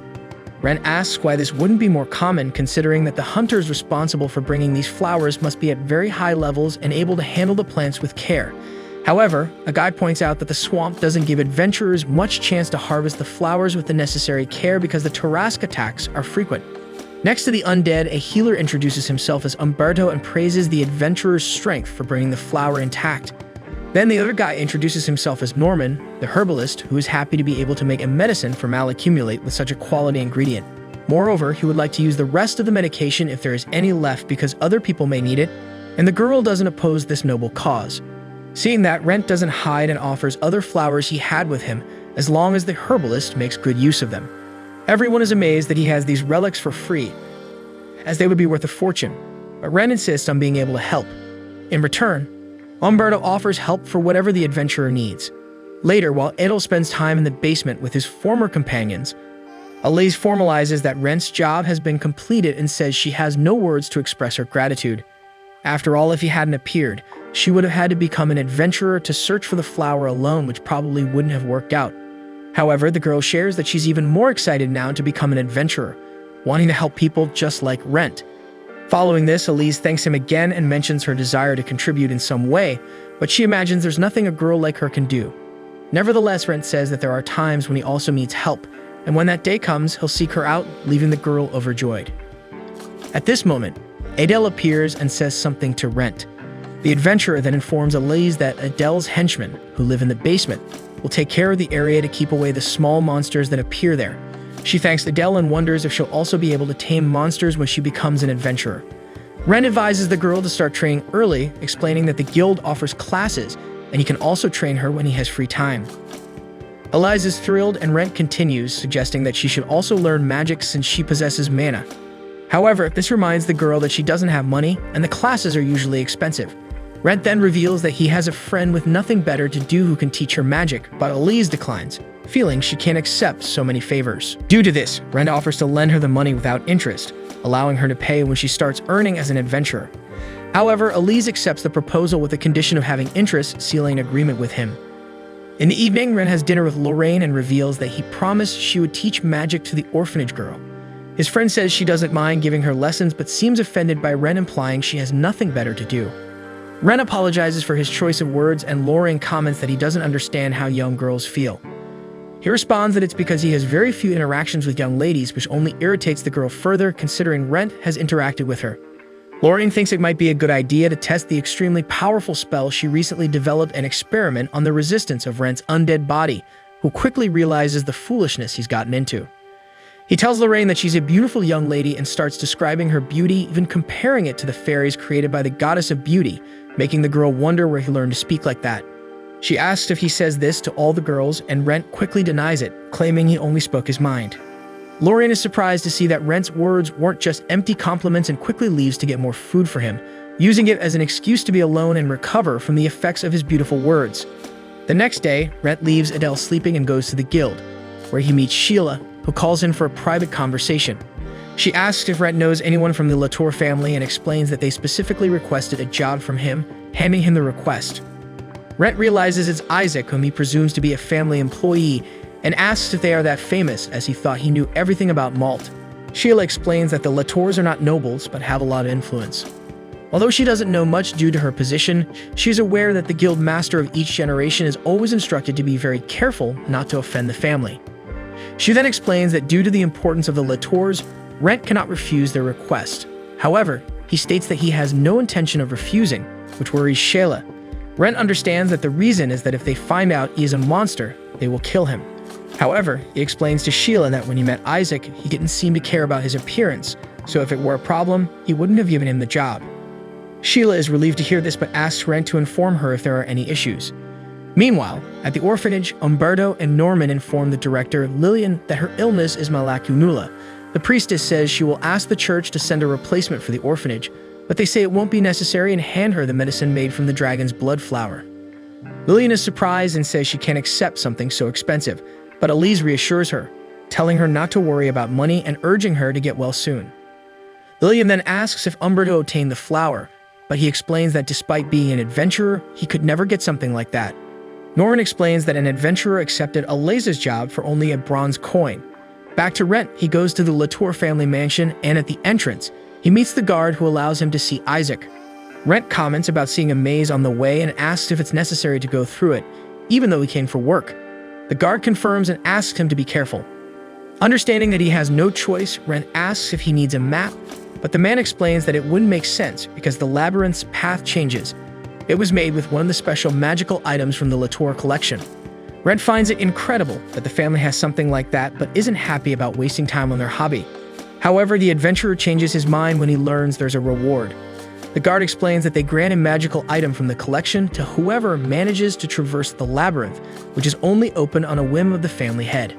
Rentt thanks the guard for all the information and asks if he has any advice, thinking the man has already crossed the labyrinth.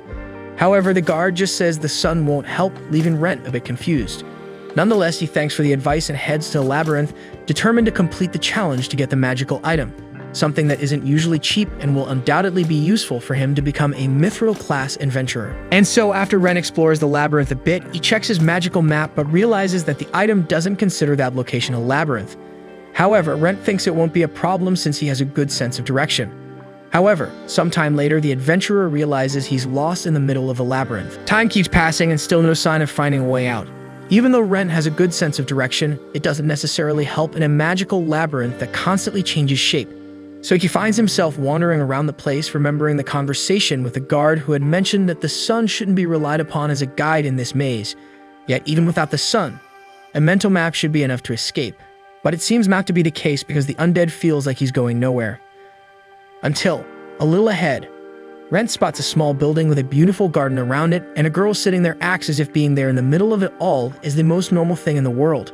She asks if the man intends to give up, but he replies that he will keep trying.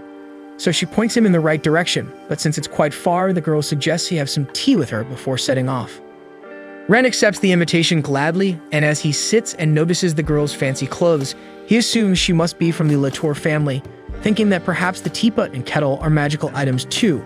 Speaking of which, he questions why she didn't put the tea leaves to brew, and she explains that the kettle can recreate any tea that has ever been made in it. According to the girl, there are two types of magical items, those found in mazes and those created by craftsmen who imitate those found in mazes. In the case of this kettle, it was found in a maze about 200 years ago, and at the time it was found, it was worth 300 platinum coins. Rentt is stunned by the surreal value of this item because anyone could live in luxury with just one of those coins, leading him to believe that this family is richer than any noble family. The young girl emphasizes that many adventurers have lost their lives trying to find items of such value. While Rentt thinks that, in addition to that, many give their lives and find nothing but junk and useless trinkets. Then he tastes the tea, and when his mask opens at the bottom, revealing his skeletal face, the girl notices immediately but pretends nothing happened. She is happy for the compliment she receives for the drink and reveals that she recreated one of her favorite teas for this occasion. Then she asks if the mask the man wears is magical. Rentt confirms it is and mentions that an acquaintance bought it at a stall in Malt, while privately recalling it only cost 3 bronze coins, unlike this humble tea maker on the table. The girl is impressed that something like that was found in Malt and intends to pay the appropriate price to have that item for herself. However, Rentt is certainly not foolish enough to consider selling it after she mentioned the price of a simple kettle, but he knows that this mask is what protects his identity, often keeping him alive, and he can't even take it off on top of that. So he declines the offer and gets up to continue his journey. Before he leaves, the mysterious girl advises Rentt not to look at the sun, and the adventurer is puzzled by the insistence on this topic. As he walks, he wonders why there's so much fuss about this dwarf star until at one point it disappears as he looks in its direction. So as if casually, he picks up a stone and throws it up, and the stone is teleported to some mysterious place. Therefore, Rentt begins to think he may have crossed several portals like this without realizing it, and maybe he's still at the beginning of the maze, and this thought threatens to drive the adventurer mad. However, After many hours of persistence, he finally finds an exit. At the entrance of the mansion, he sees the girl from before next to Isaac Hart. She congratulates Rentt on his achievement, and he credits the advice she gave him to get out of the maze.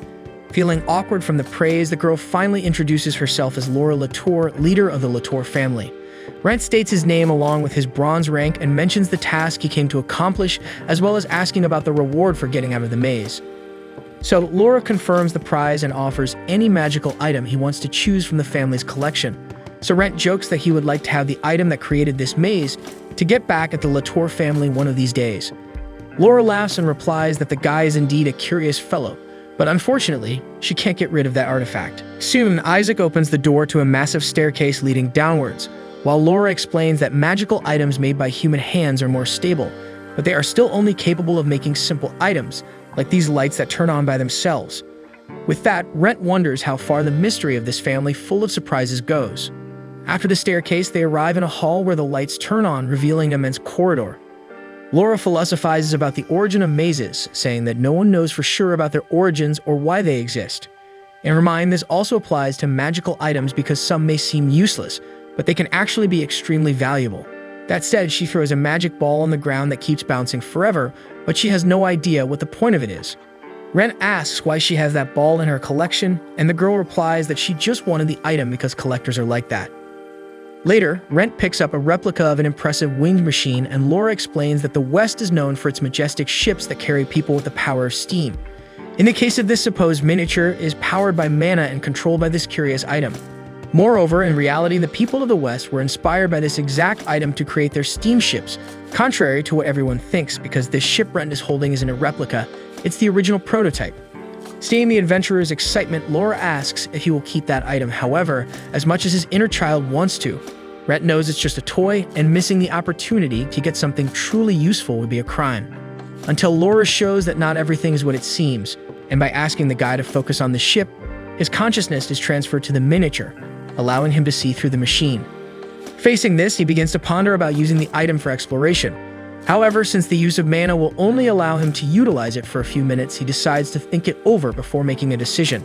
So amidst so many possibilities, the goal encounters a precious stone that glows upon the approach of anything, and a painting that appears to be just a painting, but upon pressing the frame's button, the painting becomes real and steps through the canvas itself. Startled by this unpleasant surprise, Rentt inadvertently activates another magical item, and Isaac had left the shutdown device far away as a precaution. Thus, a gigantic golem forms in the middle of the hall and attacks the protagonist.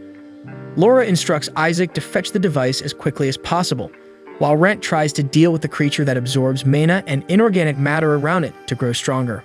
He knows well that he cannot win this battle, but perhaps he can hold the monster off until the device is activated. With that in mind, he manages to tear off one of the enemy's arms, and recalling a conversation with Lorraine, she mentioned that golems have the word truth written on their foreheads in a magical language. By adding a character, it's possible to change it to the word death, causing the monster to collapse. However, Rentt doesn't see anything written, and as a result, the enemy throws him aside.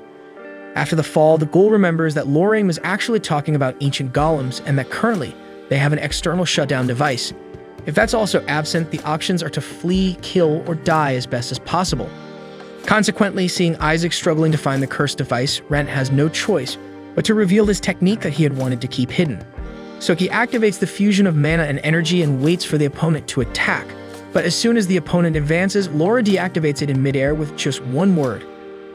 Isaac blames himself for his disorganization causing this, but Laura takes responsibility as the master. In the end, Rentt himself mentions that he shouldn't have touched that item, and speaking of which, he hopes he won't have to pay for the damage caused. Laura calmly responds that her servants will handle it, and then asks which item the adventurer will take after all. Rentt would like to continue exploring the options if that's not a problem, so they proceed in the search for the ideal artifact. In one of the corridors, Rentt finds items from monsters that aren't magical, but are used for the creation of medicines and weapons. Taking a closer look, Rentt sees a vial of blood and swallows hard in the face of the temptation he felt upon laying eyes on it. Laura notices the reaction and explains that it's a vial of vampire blood, which turns you into one of them upon ingestion. However, since there are few records of this happening, it's uncertain whether it will occur. Most who drank this liquid went mad and died, and it's said that the few survivors lost their humanity. As vampires preserve their identity to avoid being killed, transformation through blood ingestion is just a rumor. But considering that eternal life will always be a valuable desire, Laura emphasizes that Rentt could sell this item for a high price to the high nobility. With that said, he finally makes his decision. Upon returning home, he shows Lorraine his dear magical control ship, and upon explaining that it's possible to project one's senses into this item, the mage is impressed with the artifact. As Laura had mentioned, the original ships were based on this magical item, not the other way around, piquing Lorraine's curiosity. About this family called Latour, she comments that they are more generous than the court itself to give such a thing to her friend. Rentt believes that this is because he is one of the few adventurers capable of crossing the Tarrasque swamp frequently, and that this has great value because, as he well remembers, the cure for the leader of that family is priceless. At the exit of Latour Mansion, Isaac had delivered the ship and thanked Rentt for accepting such a complicated task, also stating that he will pay for the service each time the adventurer completes the task. In this way, he could focus on caring for Master Laura. Returning to the now, Rentt offers the ship for Lorraine to try out for a bit, but the mage responds that it's time to stop fleeing from reality as if he were just playing around, which saddens the undead. Meanwhile, Isaac prepared the medication for his master, who comments that Rentt is an unusual guest, and that is exciting in a way. Isaac replies that it's not a problem as long as it's occasional, and soon emphasizes that Laura needs to rest at the moment. At this moment, we discover that Rentt also brought the vampire blood home, and when asked if it really works, he says he felt that something would change if he ingested the liquid. Lorraine recalls what the leader of the Latour said about this item, about how many people met a terrible end after drinking this blood. Faced with this, Rentt admits that he is afraid but feels that he needs it to evolve, and the deep desire he feels for this substance indicates that. The mage reminds him again that this is a very dangerous method, and even if his undead body might withstand it, she prefers he doesn't drink it because she doesn't care if her friend is undead forever and promises that he can stay in her house forever and make a living as an adventurer. Despite this, she imagines that this isn't Rentt's wish because she remembers when he worked tirelessly and couldn't advance in his dream of achieving the mithril class. With this statement, Rentt looks at the vial again and reflects on what to do next. Next week, we'll have more of this anime as soon as the new episode is released, so go ahead and subscribe to the channel, and don't forget to hit the like button below to support this video. See you guys.